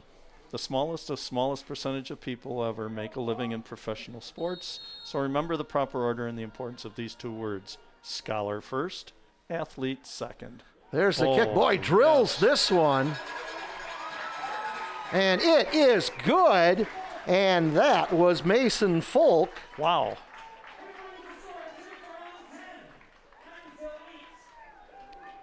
So nice job by Folk. How long was that, John? I believe that was 28. Okay. So Mason Folk. Mason is a 6'1", 165-pound sophomore.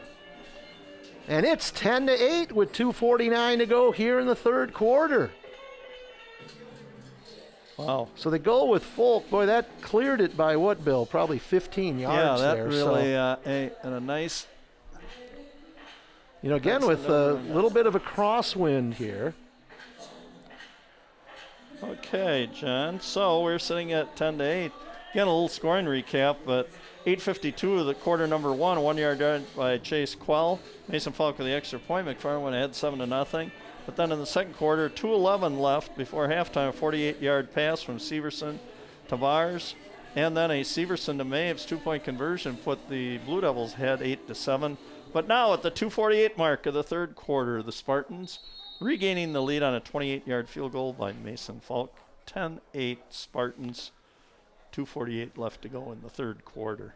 So Matthew Amrine has it teed up at the 40-yard line. Nice kick. Fielded at the 8. Spartans chasing him and down he goes at the 20-yard line. That's Chase Maves on the return, and it looks like Evan Rutkowski there on the stop, so Evansville will take over. Great pursuit. Yeah, we'll mark it at 21, so 1st and 10 for the Blue Devils, 2:42. Yep. Time on the clock here in the 3rd quarter. If you're keeping track of timeouts, Spartans with 2, Evansville all 3 of their timeouts. Here's Severson, the quarterback here, number 14. Handoff Schofield, good pursuit, pulls a couple of defenders forward. That's Eric Anderson in there again. Also, Schofield's Amrine. 8th carry for 14 yards. Gain of 1. 2nd and 9. Are they going to go back to the air here, Bill? Again, Severson throws a good ball. Some great pictures again here tonight from our two camera guys tonight. BB, Benny Becks, and Patrick Hasty Tasty on the cameras tonight. 2nd down and 9, 3 receivers to the left. Here's Severson looking. Got a receiver open. And that is Maves inside Spartan territory all the way down to the 41. And we've got a penalty marker.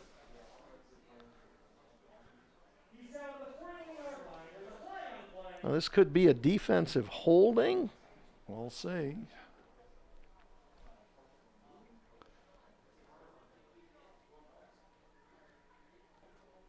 The receiver might have been held. Yeah, there appeared to be 2 defenders somewhat in the area for McFarland. And we'll see what it is.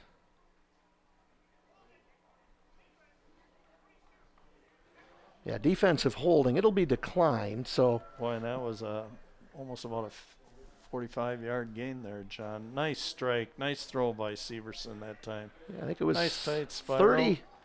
37 maybe? 37-yard gain? Yep. Ball's at the 41 of the Spartans. Big play for the Blue Devils. See if they keep that ball in the air. Again, great replay there we've got Andrew, the mastermind, the bearded wonder, Day, and Nick Boom Boom Boucher, both doing the graphics and on our board tonight. Thanks a lot, guys. This time replays and everything else. 3 to the right. Here's Young straight ahead. Spins his way down to the 35-yard line. 9 carries for 45 yards so far unofficially for Mason Young. Gunter Switzer, Ethan Pollitt on the stop. Gain of 5, so 2nd down and 5. Now Evansville gets that momentum going here, and they'll run the ball for, 3, 4, 5 yards a crack, and then they'll go back to the air. So now 3 to the right. Handoff Young. Pulls his way forward. Down near the 30-yard line. Going to be close to the 1st down. They're going to mark it at the 32, so 3rd down and 1. 1 minute to go in the 3rd quarter. Spartans leading 10-8, but Evansville on the move. And I'm going to say that this will be Mason Young carrying this time.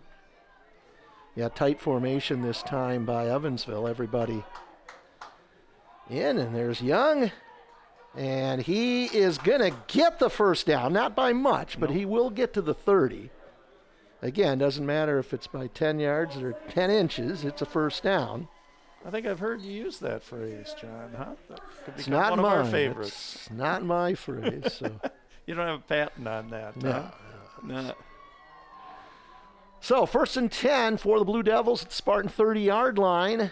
Time for one more play here. Unless it's an incomplete pass as we near the 22nd mark to go in the 3rd quarter. They're going to put Maves to the right.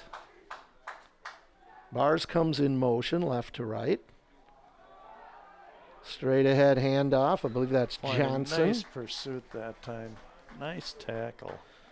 So that's going to be the final play of the 3rd quarter. Just gets a couple of yards. That was Eric Anderson again. Man, he makes a lot of tackles. Called his name a lot tonight. He's a senior out there. Came in as the Spartans. leading tackler after 2 games. So from Lloyd Schneider Stadium, William J. Rice Field, 3 quarters in the books here tonight. It is Friday, April 9th, 2021. If you're watching this in 10 years, you're going to think, why are they playing football in April? It has worked out very nicely, guys, put weather-wise. Up the community service. Put it on the screen. Yep. So a gain of a yard, and we'll start here 2nd and 9. But again, Evansville on the move here. Yep. I'm going to make a special Community Service Day announcement now if we get up on our screen. In McFarland here, resolved to get involved on Saturday, April 24th. There it is. Roll up your sleeves and pitch in to celebrate Earth Day by helping to clean up our parks, shorelines, roadways, and public spaces in McFarland. Family-friendly volunteer opportunities for all ages. Volunteers are reminded to wear masks, maintain physical distancing, and dress appropriately for the weather. Visit www.mcfarland.wisconsin.us/Community Service Day to sign up and receive more information. So please, that's a wonderful day for our community to all pitch in and beautify and help McFarland. So hope to see you there. Here we go. 2nd and 9 for the Blue Devils. Severson going to roll to the right. He's looking. He's got a receiver. Caught. He comes back to catch it. And that ball's going to be marked inside the 10-yard line. That is number 33. That's Kane Howlett. Came back to get that one. Big pass play again. Yep, just out-jumped Aiden Irwin on that play. It's got the Spartans back on their heels now. So big play to start the 4th quarter for the Evansville Blue Devils. They've got it 1st and goal. Ball just inside the 10-yard line. It's about as long as you can go for a first down there, John. Now they'll pound it away with Young. Here comes Young, cuts it back up inside the 5, and down he goes at the 4. Nice cut back. Did a nice job that time. He could have turned on the jets and tried to go outside, but he decided to cut it back inside and pick up the 5 yards on the inside. Defense is going to have to step up here and make the big play again. 2nd down and goal. Under center now is Severson. Hand off Schofield. Nice one-on-one tackle there by number 70, Paul Morris. Another sophomore. Schofield's going to get the ball down to the 2, so it's going to be now 3rd and goal. I say Mason Young would be my guess, John. Scored 2 touchdowns so far this year. Severson scored 4. Ball at the 2. Severson's going to score another one here. He gets pushed into the end zone. Just kind of touchdown. Lowered his body and got pushed in by the backs. Yep, his 5th touchdown of the year. Blue Devils go up 14-10 with 10:23 to go here in the 4th quarter. Well, let's see what they'll do on the extra point. The last time they went for 2, obviously the only time they went for 2, they lined up everybody to the left of the ball and isolated the remaining players and easily scored the 2-point conversion. So got a hunch they might go there again, or they might just punch it right straight ahead to Young. Let's see. 2-point conversion. Interesting. Either way, it's still a 1-score game, whether it's 14 or 16. Looking into the end zone, one-on-one there. Oh, boy, nice route run that time. Was that Bars? Yeah, beautiful route. Kind of faked a little to the right and then went to the left, and there was no question about that. Maybe we can see that one again. Yeah, let's replay that. A little dip inside and then went to the outside. Ball thrown right on time by Severson, and no opportunity for the defensive back to cover that. That was a beautiful play. And we get to see it right at the top of our screen too. Turning the defender in and nice then breaking back to the outside. Beautiful route. Yep. So 6-2 for Evansville to go up now 16-10. Again, a 1-score game still. 10:23 to go. A lot of time to go in this ball game. Entertaining ball game here, John. It's been a good one. I think both teams pretty evenly matched here on both sides of the ball in that, and very competitive. These are the kind of games that you like to play in as a kid. Good competition. We've seen signs of good sportsmanship here tonight on both sides. And as well as, I'm going to say, a lot of young kids getting a lot of great experience out here on a Friday night. And so this is going to do nothing but help them when it comes time to go back to playing football in the fall again, right, John? Or I should say in the late summer when you start practicing again. So this is really great experience in here. And I'm just so happy to see, too, that nobody's getting hurt out here tonight and that's... It's just a wonderful experience for not only the kids, but also for the fans here and that. So here's the approach. Apologize to the Evansville fans. I don't know who number 12 is. It's not in the program. This is Dyer. And down he'll go after a short return. So the Spartans will put the ball in play 1st and 10 from their own 23-yard line. Dyer never really got going. Got going on that one, kind of spinning the wheels.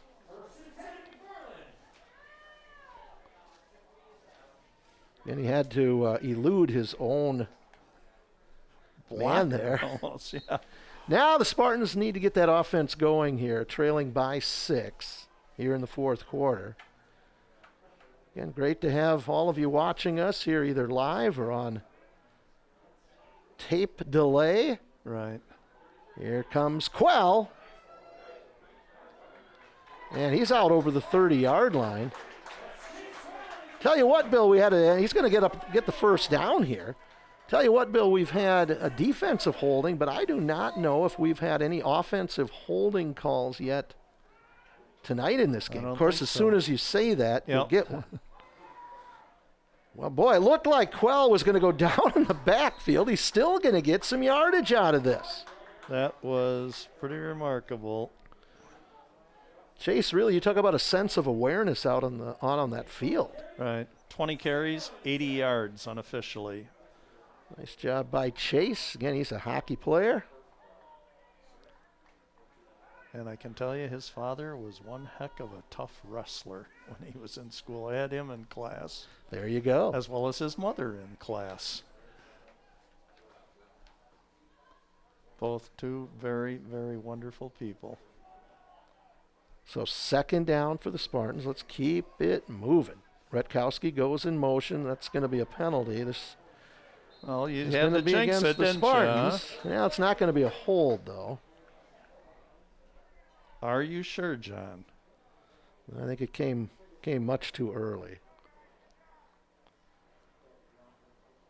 Well, John sitting there with bated breath, waiting to see if he was correct. Yeah, somebody wasn't set there, so. Yep, motion. So 5-yard penalty. Now that will move it back to the.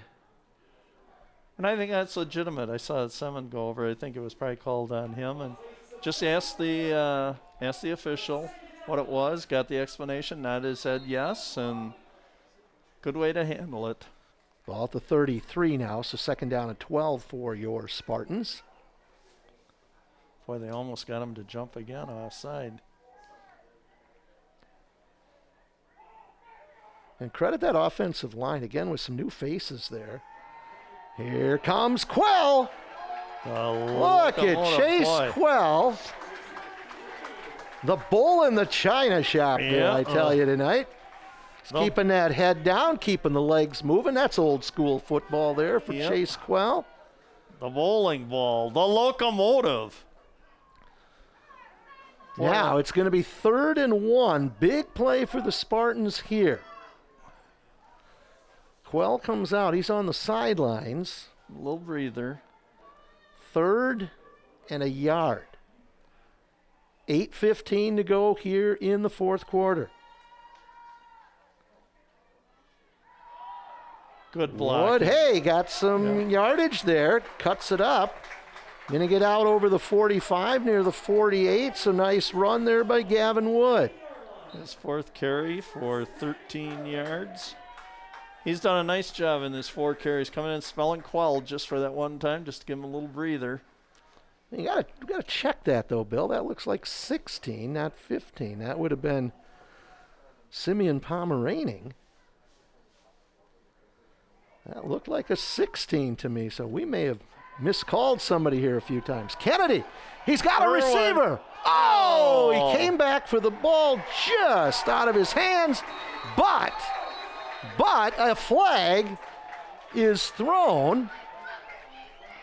We're going to get another look at this, and let's see. Airs it out. I didn't see any contact. Well, I did not see any contact at all. We have to be very fair in this telecast and say there was no contact. I think they're going to wave that. They're going to wave that I flag think off. so too, because there was no contact at all on that. Flag or not, you got to do what's right here. Yep. And no, they're going to call the pass interference. Wow. Well, okay. You be the judge. Yep. I think we showed that we are very impartial and just report what we see. Correct, John? Yeah. Yeah. So we may have been calling that as Wood 15, but I think that was I'm not Pomeranian. sure, though, because in the program, Pomeranian is listed as a wide receiver linebacker, and Wood is listed as a quarterback defensive back, so I would assume that Gavin would have a little better chance of being in the backfield, but we shall see. Here's Quell. Throws that shirt again, and there's 54 he's again. All the way back. That's how he tackles. He pulls that shirt. Yeah. Wow. But hey, it's there. You grab it. How unusual. I've seen it maybe once in the game with a ball carrier. Look at that. They're going to have to switch jerseys here. That thing's going to be shredded. 22 carries, 96 yards unofficially. Quell nearing the century mark. Second down, ball at the 35 of Evansville. Second down and 8, 7:40 to go here in the fourth quarter. Or we like to say sometimes in regulation. And we hear a whistle.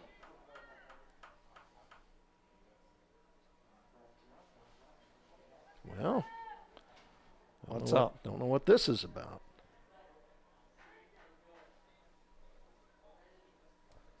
Again, a silence fills the stadium. And this... Is it a clock issue? This back judge has a headset on. What would that be for, John? I wonder if it was a clock issue.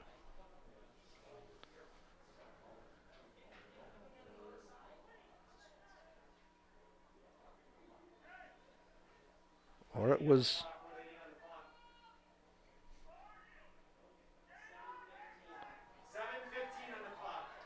Yeah, it was a clock issue. So it says 7:32. I think they want 7:15. And it was. So, again. So maybe the headpiece gets you up here to the booth. Second and 8. This is Wood. He's going to throw. He's got a receiver. Complete. Oh, touchdown. Perfect. Hey, how about that? Seven. Jacob Simmons. Wood to 7. 35-yard touchdown pass. How about that? Wow, and what a nice pass. And focus on the reception, boy. Boy, you talk about, right, Bill, focus. I mean, that defender with that big swipe there. Yep, Bars almost knocked that away. Jacob Simmons. Now, here's the deal. It's 7:06 to go in the fourth quarter. This is a big extra point now for the Spartans by Folk. We're tied. Good snap, ball placed. Kick is on the way. Plenty of leg, and it's good. 7:06 to go here in the fourth quarter. Now the Spartans back on top, 17-16. Oh, is this a game? Fun game. This is a game. We hope you're having fun watching, whether you're in McFarland or state of Washington or... Yep. We've got people out east. We got people all over the United States watching us tonight, so... What's the time, John, left? 7:06. 7:06. People are asking about the Andrew Day party mix. Yep. Unfortunately, due to COVID regulations, the party mix was not allowed. Empty box up there. I guess he's eating it all. No, it was not allowed to be brought in. It was confiscated. When Andrew Day came to the game, it was confiscated out behind the press box. So we might have to wait, Bill, till the fall. I said they Pick and Save got in a full pallet, and it was gone like that. I just happened to get the last box there, so I feel very fortunate. So yeah, we'll see if we can get it in back by next fall or something. Be nice. All right, again, thanks a lot to our staff again here. We have the Queen, Stephanie Miller, Andrew, the Mastermind, Bearded Wonder Day, Nick Boom Boom Boucher, both up here on the board. Graphics and on the cameras tonight, Patrick Hasty Tasty and BB Benny Becks. So Matthew Amrine to kick off. booming Nice kick boot. in and out of the end zone. Again, that wind now, Bill, is a little bit of a factor. That means What does it mean, John? Evansville's going to be throwing into the wind. And again, it's not a big issue, a little bit of a crosswind, again, out of the southwest. Our field, pretty much a north-south field here. So 17-16, Spartans on top by 1, 7:06 to go here in the fourth quarter. Blue Devils will take possession at their own 20-yard line.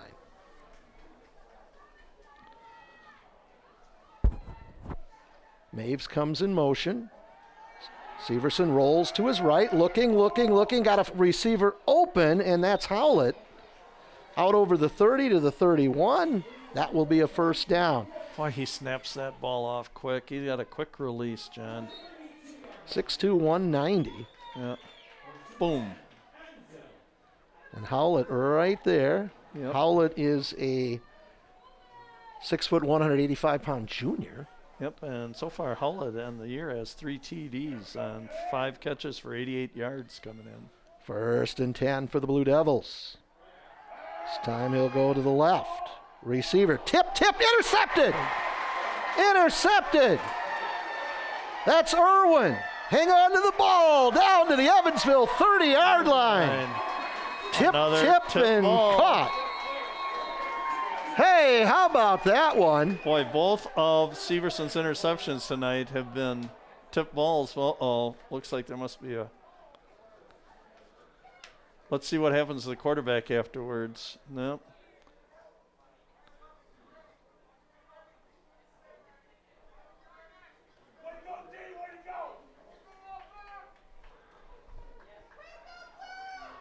A lot of conversation on the field. Now, there's going to be a hold, but I think that might be... Post-interception? Yeah, it was... Yep, after the interception. So they'll walk it off. So the Spartans are going to probably get it at about the... 40. Probably back at maybe the... Yeah, it's going to be outside the 40 for sure. Hey, 42. The 42. I guess I called something right tonight. 6:25 time on the clock now, 17-16. Big drive here. And you want to keep being aggressive on offense here now too, because you want to control the clock. Yep. Clocks should be in your favor a little bit. A long extended drive here can almost run out the game if Well, good pursuit. That by number 33, Kane Howlett. He's playing both ways. Schofield playing both ways. Young playing both ways. Several of the linemen going both ways, too, for the Blue Devils. 23 carries, 97 yards. Quell getting ever so close. Tell you, that's about as much rushing yards as we had in the first 2 games, I think. So probably more so, yep. I'm going to say in the first game, I don't think we had more than 15 to 20 yards rushing. Our first home game. Second down and 9, 5:45 now time on the clock. You just don't want to give it right back to them. Yeah, look at this. This is Wood. Hang on to the ball. He's picked up. Oh, hog-tied and thrown down there by number 64, who we believe again was Waylon Klitzman. 5-yard gain, 5 carries for 18 yards for Wood. You know, I drive by a farm on the way south of Brooklyn. It's the Klitzman farm there. I wonder if that's where Waylon lives. Another interesting fact that only I would know. Yes, that only you would know, John. Third down and 3. I'm kind of a name person, so when I see a name, I just... It sticks. Third down and 3. Again, Kennedy going to look to the sidelines. It's a big play for the Spartans. Time running out. We got to take a timeout. Oh. We're taking a timeout here. That had to be close.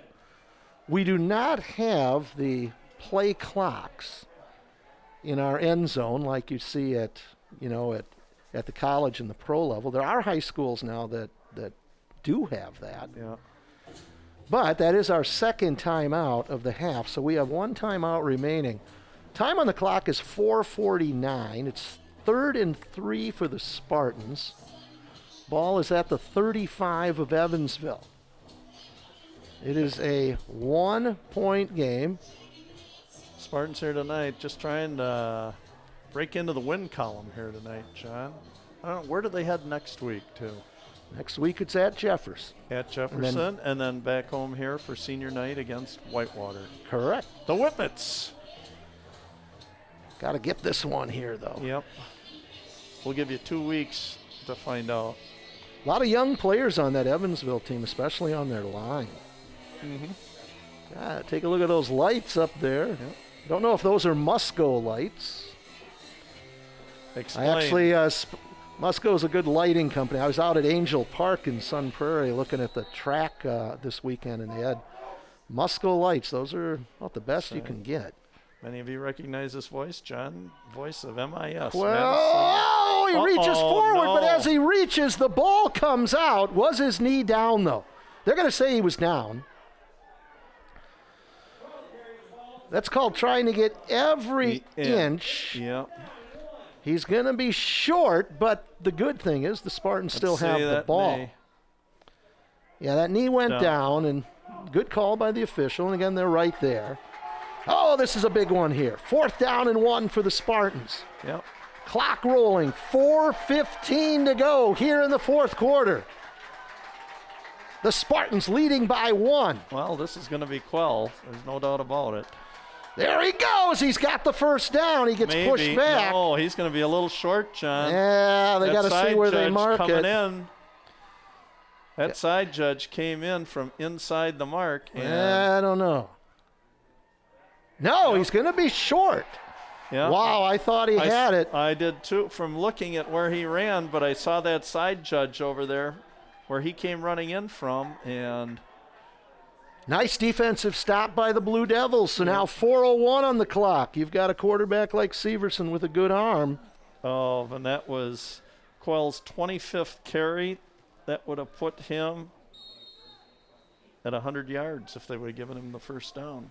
Evansville with the ball at the 33-yard line, their own 33. 4:01 to go. Yep, and we're going to see Air Severson now, John. Bars comes in motion, low snap, rolls to early. the right, going to go back the other way. He's got running room over the 40, 45, 50, pushed out of bounds in Spartan territory at the 40-yard line. What a great play call there. And Alex Johnson does the work. Roll right, throw back left. That was a great call. Nobody there. Ball all the way down to the 40-yard line with 3:50 on the clock. That's a big chunk of yardage to get out of the way on first down, John. Real big first down play. Knock out about 30 yards. 10, Evansville. Rolls right, looking. Got a receiver. Oh, he just had him. Either thrown behind Alec Mellenburn. Yep.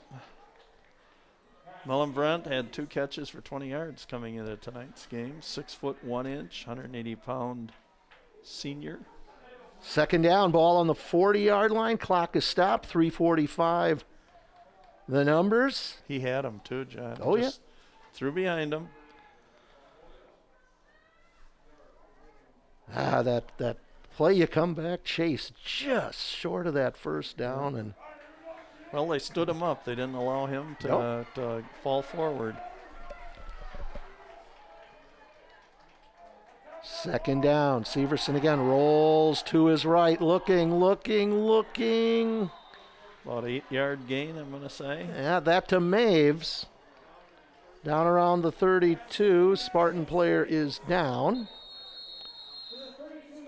So official timeout. It's going to be short of the first down. Going to be 3rd and 2. 3:30 time on the clock now. Again, the ball 32-yard line of the Spartans. And let's see how long this last 3:30 takes, John. Well, depending on the seriousness of the injury. So I think we're going to see Severson continue. Although I don't know, John, here. 3rd and, what do we have, 3rd and 2? This could well be a Mason Young run, I think, to get the first down and to keep, because they got to keep the drive going. And Evansville with all 3 timeouts. Yeah.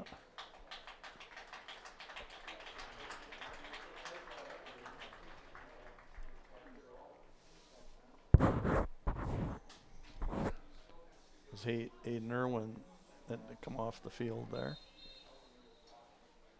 He's been very active this evening.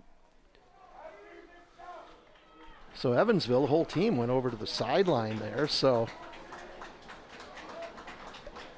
3rd down and a pair to go from the 32-yard line of the Spartans. 3:28, time on the clock. Severson going to go under center. He's going to go straight ahead. Oh, and there we go. It's the old quarterback push. Yeah, and he'll Is that get what we can call that? Not a quarterback sneak, a quarterback push. You can just, like rugby, you know, just get a bunch of guys, just keep pushing. Got some beef on that line, too. Yep. So ball inside the 30-yard line to the 29, going to be 1st and 10. So we near the 3-minute mark here in the 4th quarter. Right, that was Severson's 5th carry for 23 yards. Here is Young. Forced back inside. Tell you, those almost lost that ball. Outside defenders doing their job. They forced him back in, but you're Yep. right. He almost lost that ball. Clock continues to run. Evansville with all 3 of their timeouts, according to the scoreboard. Ball's at the 27-yard line. 2nd down and 8. Mason Young, 13 carries unofficially for 58 yards.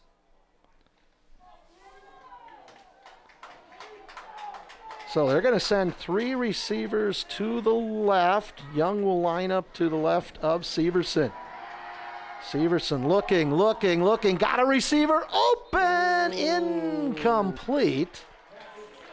Nice effort there by Bars. Yeah, let's see it back on replay if we get a chance to see. I think he might have even got 2 hands on this ball. Watch it. No,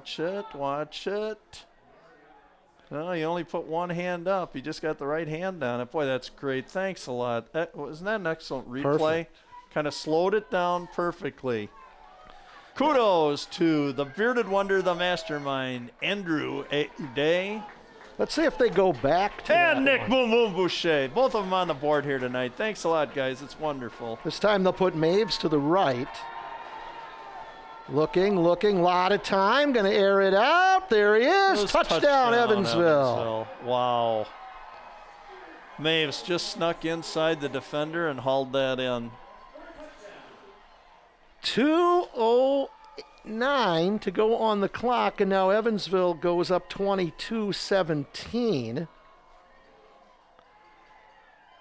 Yeah, Maves, he just came right back, and there it is, and just falls into the end zone. Yep.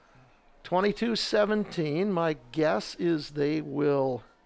It's going to be a 1-score game either way, 2 points or 1, but I'm going to guess they're going to go for 2. And why not? They've been successful on their first 2 attempts. Yep. And they'll put Severson under center. We think they might go to Young here, or the sneak. They do the sneak. They all push him into the end zone. There it is. Look at that, standing up. He never even hit the ground. You know, you might as well push. run plays now, Bill, where you've got your quarterback and you put 3 linemen behind him, Yep. and just push the ball into the end zone. And now it's 24-17. Blue Devils up by 7. It all comes back to the inches in this game, Bill. Chase Quell just short of that first down. Yep. Potentially the Spartans might not have given the ball back to And the John, Blue Devils. if you want to go back even more, you're talking about inches or something. What about the score that Evansville had right at the end of the first half in the second quarter, where McFarland, kind of deep in their territory, I thought might just kind of run out the clock, and instead a little error and gave Evansville a little opportunity, and Severson threw that 48-yard pass to Bars to give them the halftime lead there. Hey, we got to apologize here to the Evansville fans. We do not have number 12 listed in our program, and he's been doing the punting and the kicking. Right, that's the result of and unless it gets phoned in or somehow you contact our our cable thing or comment on it. That's the only way we would know a difference. And I can't see that number on the helmet to know if that's something other than 12. We identified a lineman that way earlier, Yep. at least we think we did. So here's Here we the go, approach. John. Nice kick. Short at the 15. This is Dyer. Keep the head down, gets away, got some running room out over the 40 and out of bounds.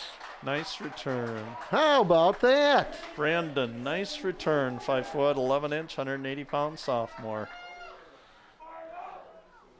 Yeah, All right, so 2:02 to go here in the fourth quarter. Spartans are going to put it in play from the 40-yard line, so good field position. Problem is McFarland with just one timeout. You are correct, John. Blue Devils with all three. Doubting that they will need it unless we score.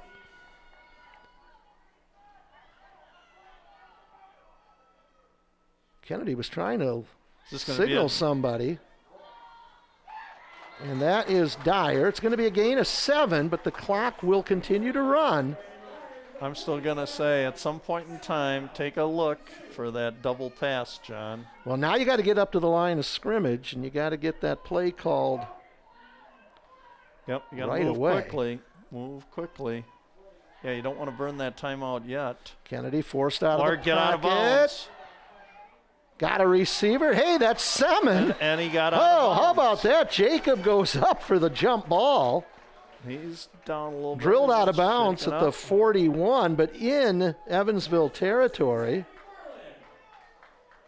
I don't like that. He's holding his left shoulder. Well, we've already lost Dayton Gillen. Yeah, and I see that Jay Hansen, our excellent trainer, is heading down there. Take a look. Luke Schaff, number 1, is going to step out there now. So we've got Dyer and Redkowski to the right. I believe Irwin and Schaff here to the left. Yeah. Kennedy going to roll to the right, looking. Got a receiver wide open. That's Redkowski. Wow. Out of bounds at the 25-yard line. Clock stops. But unfortunately, a flag. John, you know what I'm fearful of? What you mentioned earlier on. Well, it's bound to happen. A lot of discussion.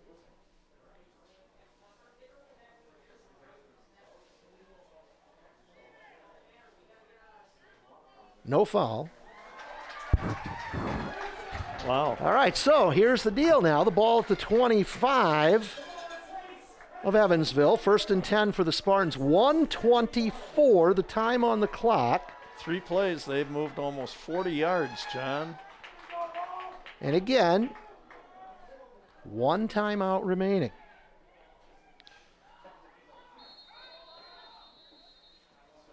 And a whistle, a timeout, Evansville. They have all 3. Now they're down to 2. So, hey, this has been a great game. Great game, and you know what? This would be, hey, kind of nice if they'd happen to tie the score. We go into overtime. I think this is great because we get paid time and a half in a game that goes overtime, right, John? So we got the easy job here. And yeah.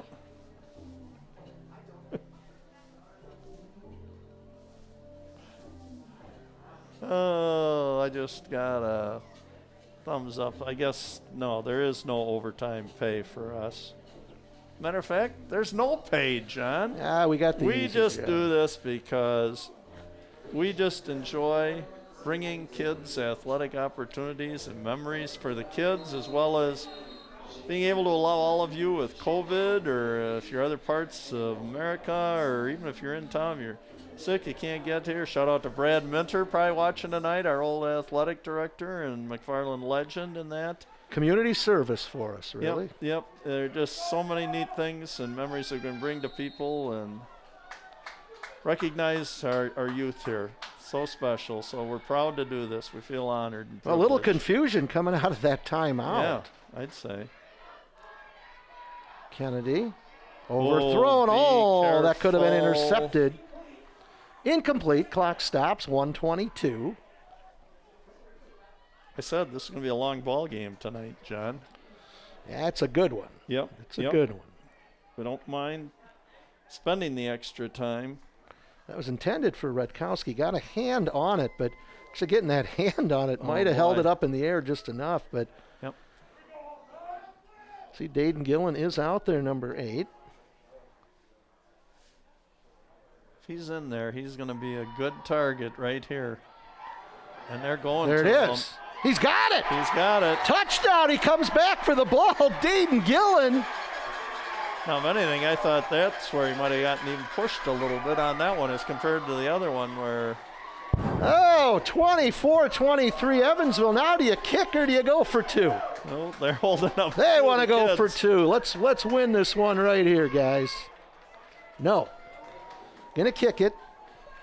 1:16 to go. 24-23 Evansville by 1. We're gonna kick it.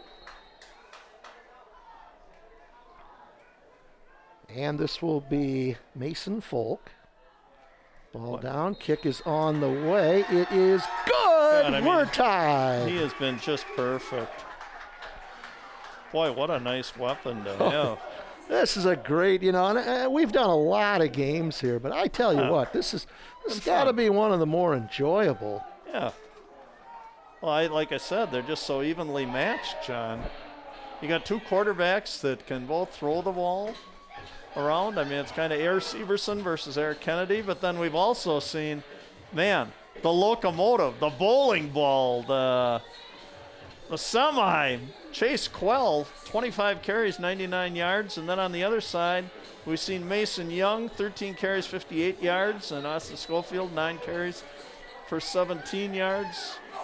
Severson, quarterback, 5 for 23. I mean, this has just been an all-around pretty good, solid game by both teams, John. Well, in Evansville, 1:16 time on the clock and 2 timeouts. Matthew Amrine going to tee it up, win behind him. And with Severson and that arm, Yeah, Evansville. and what'd you say, 2 timeouts? 2 timeouts. Evansville's got to be thinking, hey, we can move the ball. Here's Amrine on the approach. Kicks it deep, in and out of the end zone. Touchback will go to the 20. Oh, and just wide left. I thought it was going to make a soccer goal down there, John. Now, we don't know. We haven't seen Evansville attempt a field goal or an extra point by placement here. Well, 24-24. Hey, maybe get a turnover here. That's the other side of it. Here we go. We got to think that Severson's going to go to the air. He's got Maves and he's got Bars. Young behind him. Bars will go in motion. Here's that rollout to the right. Looking. Got a receiver. That's Maves. Cuts back upfield. Whoa. And he took a shot. There might be somebody down on that. Boy, both players. What a collision. Maves all the way out to the 37-yard line. 1st and 10 for the Blue Devils as we near the 1-minute mark. Evansville on the move. 2 timeouts again. One more play and call a timeout after this one. Severson got his receiver. Looks like it might have been underthrown, but that was Bars out at the 43-yard line. Boy, they wasted probably 5, 6, 7 seconds there waiting to call that timeout. 47 seconds on the clock and timeout Evansville. I would have thought they would have called it immediately with that little short 5-yard gain. Blue Devils, they're all good here. They got 1 timeout left. Again, we don't know if the kicking game is possible or potential, but I'm guessing it is.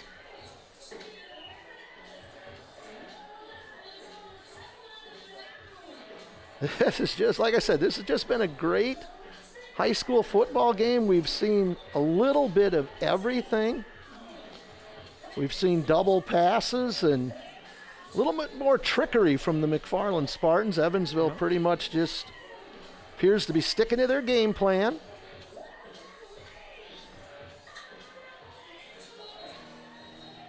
Let's get a turnover here. Gosh, I'm just so used to watching high school football Friday night and then waking up Saturday and getting ready for a full day of college football, but that isn't happening. Crowd on their feet, 2nd down. Bars comes in motion. Severson again rolls, forced out of the pocket, going to throw it back the other way to Young. Young down the sideline. Did he step out? Out of bounds, too, which is important. Two things, John.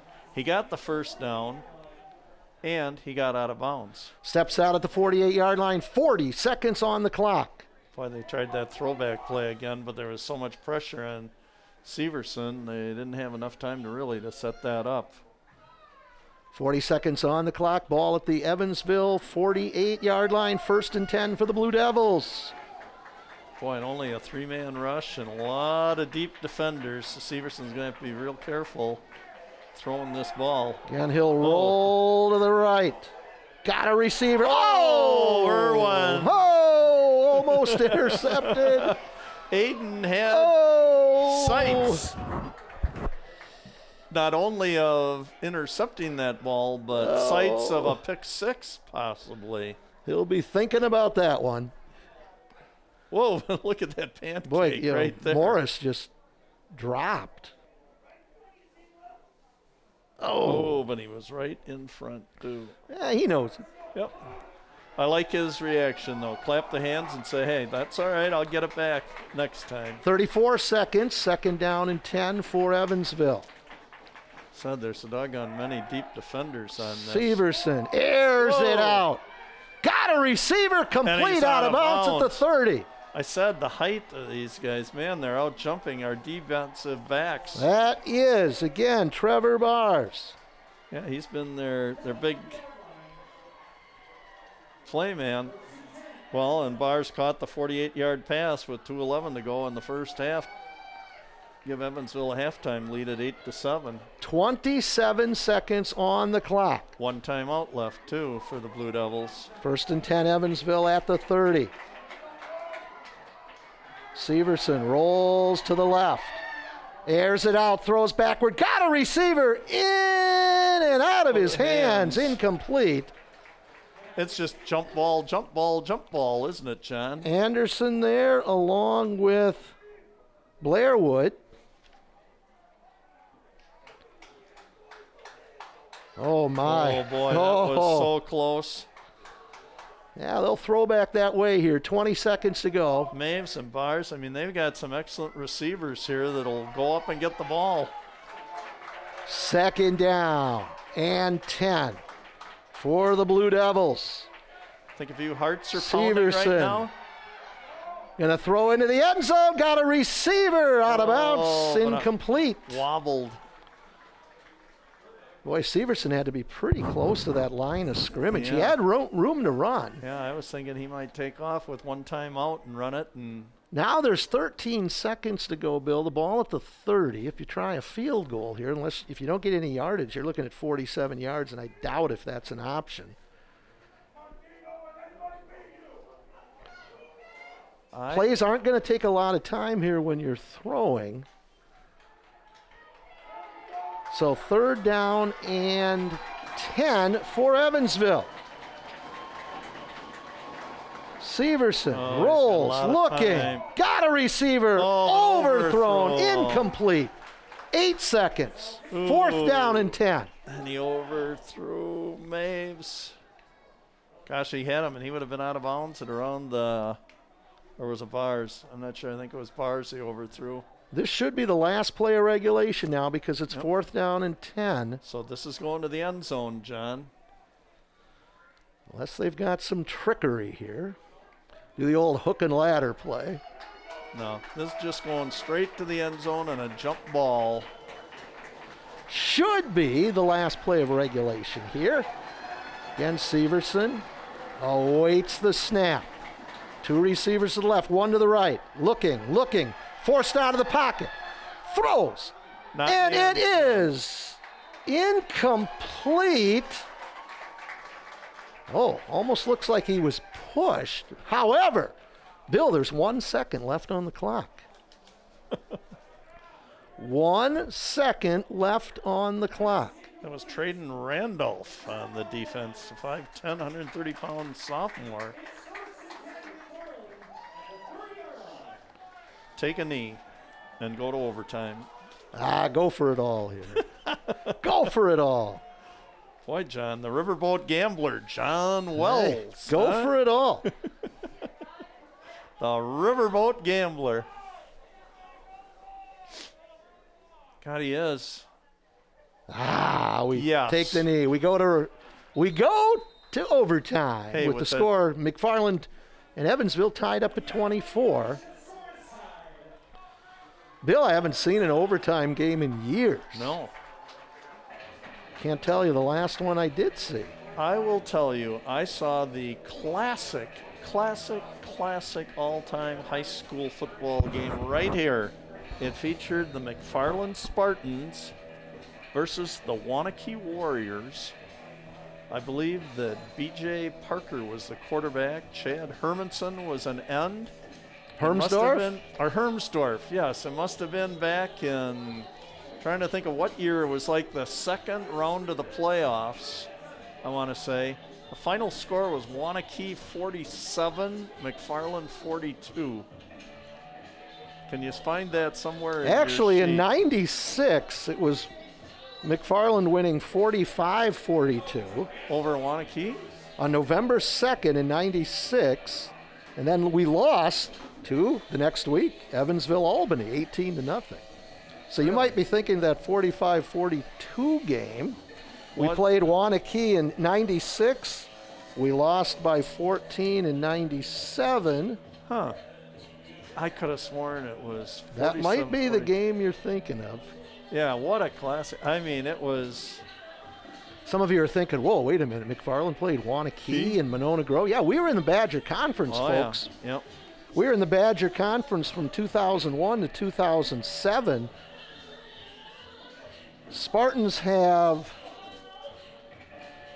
2 Madison Suburban Conference championships to their credit, Capital Conference 5 championships, Rock Valley Conference 4 championships. McFarland, they've appeared in the playoffs, 13 and 18 overall. Of course, there weren't playoffs before 1976, so, and I do not keep track necessarily of overtime games in my all-time stats. Though I did find a real interesting stat. I think it was a game against Lake Mills, and I want to say Lake Mills scored 1 point in a quarter. And I'm not sure how that happened. 1 point. Well, there is a way. They ran back an extra point. I think it must have been fumbled or intercepted, and I think at the time the rule was you got 1 point. I was looking back in the old stats back in the day too, and when you had extra points, we have 2-point conversions now. These were 1 point, whether you passed or kicked or ran. So my dad back in the 40s remembers drop kicking. Pat O'Day. Yeah, well, you drop kick that ball, and I don't know if that's against the rules today. That might still be. Yeah, I think you can do that. Of course, the football, to predict its bounce is pretty tough. So, hey, folks, this is great. You are getting bonus coverage here. As a lot of people would say, John, a lot of people probably at home are going, oh my God, and Cather's still awake. It is getting past my bedtime, John. Yeah, I was up, I get up my regular 4:10 every morning, so. I said, we're pushing the envelope here tonight for both of us. So, Bill, tell us now how overtime works. Oh, sure. Put me on the spot, John. How this works in high school football, I believe we start from the 10-yard line, correct? Like I told you, it's been a while since I've seen it. There's so many different things, with pro football and that. I think it's each team gets a shot at it from the 10-yard line, I think, in high school. This has just been a great high school football And this is going to be great. People watching the telecast go, so we got 2 broadcasters. Neither one of them knows the overtime rule and that. I said that's what's so great is because you get to see it through the eyes of 2 guys that, hey, we've watched and we have broadcast football for years and years and years and years, and yet, whatever, we don't know it all, John. No. And that's okay. That's if we knew it definitely- all, we wouldn't learn anything every day. No, and you That's what I love about never teaching. I stop tell you, I learning. learn something new every single every day. day. So. Yep. Well, and being retired and 24/7 with my wife now, I learn something new every day. Every day. Yep. It's lifelong learners. All right. Well, we know which side. I think Evansville won the toss. I'm going to guess they're going to. Probably go on defense first, I would think. I would think that's what you always want to do, right, John? Our mic on the official was not working, so. Though it's so quiet here, with a restricted crowd. Yep. You can actually hear them from the field, so. Every person can invite 4 people, and they are on a checklist, John. Remember going to a game in St. Petersburg, Florida, watching the Rays back before they were good. And I think we went to the indoor place, and I think there must have been about 4,000 people in the whole place. You could hear people 5 sections away talking. Okay, Well, Bill, John, the rule here is we you go. start at the 25. It's going to be like college then. It is college. Start at the 25-yard line and play it out. And we have the ball to start. So, Correct. 2 schools of thought. If you get it second, you can kind of do what you need to do based on what your opponent did. But then again, hey, give me the ball. Let me do what I'm going to do first. Kennedy, boy, they're gonna air it out right away, and it's overthrown. Boy, again, That's a little gutsy call there. gutsy call because if indeed that ball gets intercepted, you come away with nothing, and then the other team, any form of points, wins the ball game. So an interesting call there on first down, but hey, you gotta like it. Tried to isolate Dayton Gillen on cornerback over there. Now you've got second down and 10. If you get a running play, you're probably going to have to come back and pass on third down. There's Quell. Ducks his way through. Picks up a couple of yards, but now you're looking at third down and 8. Yeah. That might have been a little nicer if you would have seen that on first down, but Well, and the thing is, you're looking at a 40-yard field goal at this yeah. point. I'll tell you, Falk kid's got a great leg on him, John. Yeah, we'll see. It's so a substitution on the line, a late substitution. Looks like Westfall comes out. Third down and 8, big play for the Spartans. Well, every play is a big play, especially when you're in overtime. Yeah. Cooper going to roll to his right, and nowhere to go. He's going to get out of bounds. About the 22-yard line, John. This would be about a 39-yard field goal. I'm 40-yard field goal. thinking you're going for it here. I think you're right, John. Because we haven't seen Evansville kicker, so I guess they're going to, if we don't pick it up, we're going to rely on our defense to.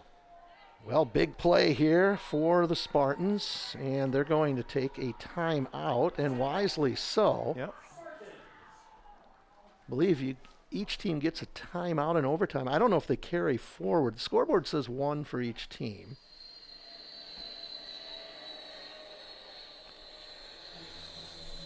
We have a flyover, John. I think, was that Now we have to keep talking. the Goodyear blimp or We have something to keep that just went talking over? so we don't get flagged for copyright violations during this music playing. So, isn't that correct, Andrew?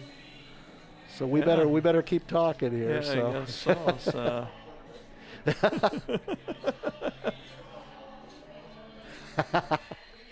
Well, there might be some people that would debate it. Not with John, but myself, Andrew. But Well, ladies and gentlemen, boys and girls, here we are now with fourth down, and we're going to call it 7.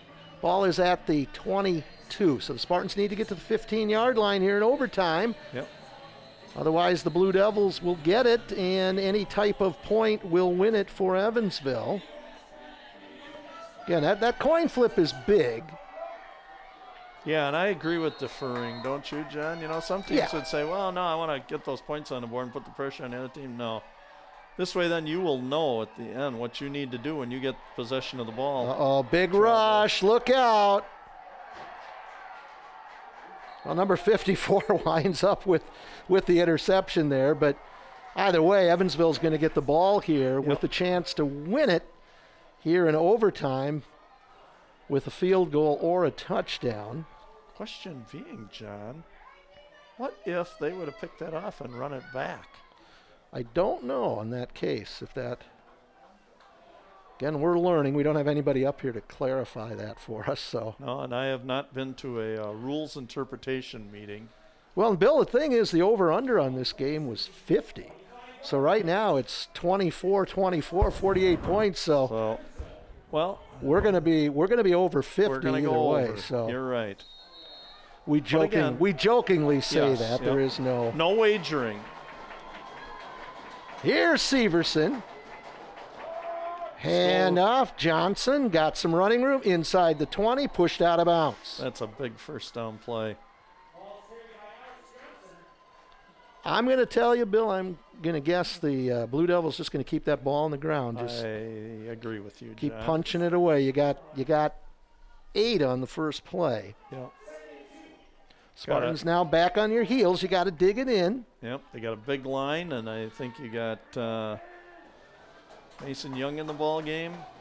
They'll keep going to Young. Well, look at this little inside reverse. Johnson again. Boy, and they're taking it outside, John. Yeah, and down to the 10, or just inside the 10. That'll be a first down. I guess I'm a little surprised at that call, just from the standpoint you got 2nd and 2. You know, when you go wide like that, if somebody breaks through, you get dumped for a couple yard loss, then you're looking at a longer 3rd down play. But what do I know again? Well, again, 1st and 10. And that's Young, just rides it straight ahead. Got big 4 yards down to the 6. Not looking good for the Spartans here. No. Gonna have to get a little break here, John. Now they're spotting it at the 7. They'll call it 2nd down and goal. Just got to dig in. Yep. That size up front for Evansville right now. Look at the size across that line, John. There's Young inside the 5. Going to bring up 3rd and goal. This could be so very interesting, John, because they haven't even attempted to kick an extra point. So this is just going to be they'll score here or they're going for it on 4th down. Yeah, 3rd and goal, ball just inside the 4-yard line. And if they get down to the 1-yard line or 2, is it just going to be that quarterback push play? And why not? I think they're going to go straight ahead anyway.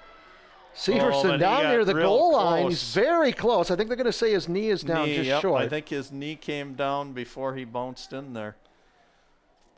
Gee, now there is no. Bill, I tell you what this is going to be. Barring any miracle, this is going to be Severson. Yes. Might as well put those linemen in the backfield here. He's just going to go straight ahead and get pushed. There it is. Yep. Touchdown, and the game ends. Standing up.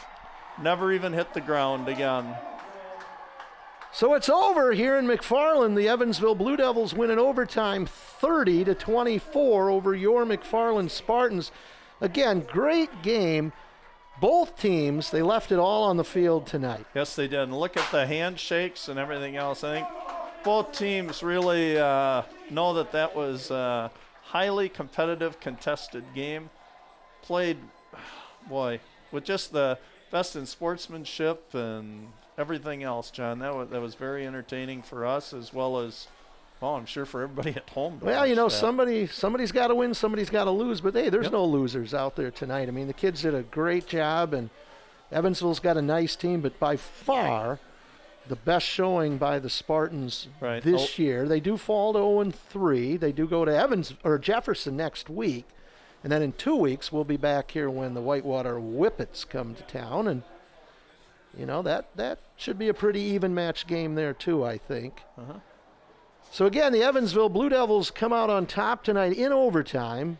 Final score of 30-24. John Wells sending it over to Bill. Bill, any final reminders here? Okay, we'll put a wrap on this. So, once again, final score tonight, Evansville Blue Devils 30, McFarland Spartans 24. On behalf of McFarland Cable, WMCF staff, Stephanie the Queen Miller, Andrew the Bearded Wonder Mastermind Day, Nick Boom Boom Boucher, BB Benny Bex, and Patrick Hasty Tasty, as well as John Wells, our golden voice of McFarland Athletics and play-by-play announcer, and myself, Bill the Big K Cather, who did stats commentary and some other stuff. We hope that you have all enjoyed tonight's telecast. It's our hope that we provided athletes with another special memory, as well as provided an opportunity to view these athletes and their accomplishments for many of you who couldn't attend for a variety of reasons. So we thank you for your continued support as viewers. So signing off, I will say God bless, stay healthy, stay safe, stay positive, and good evening from McFarland, Wisconsin, USA.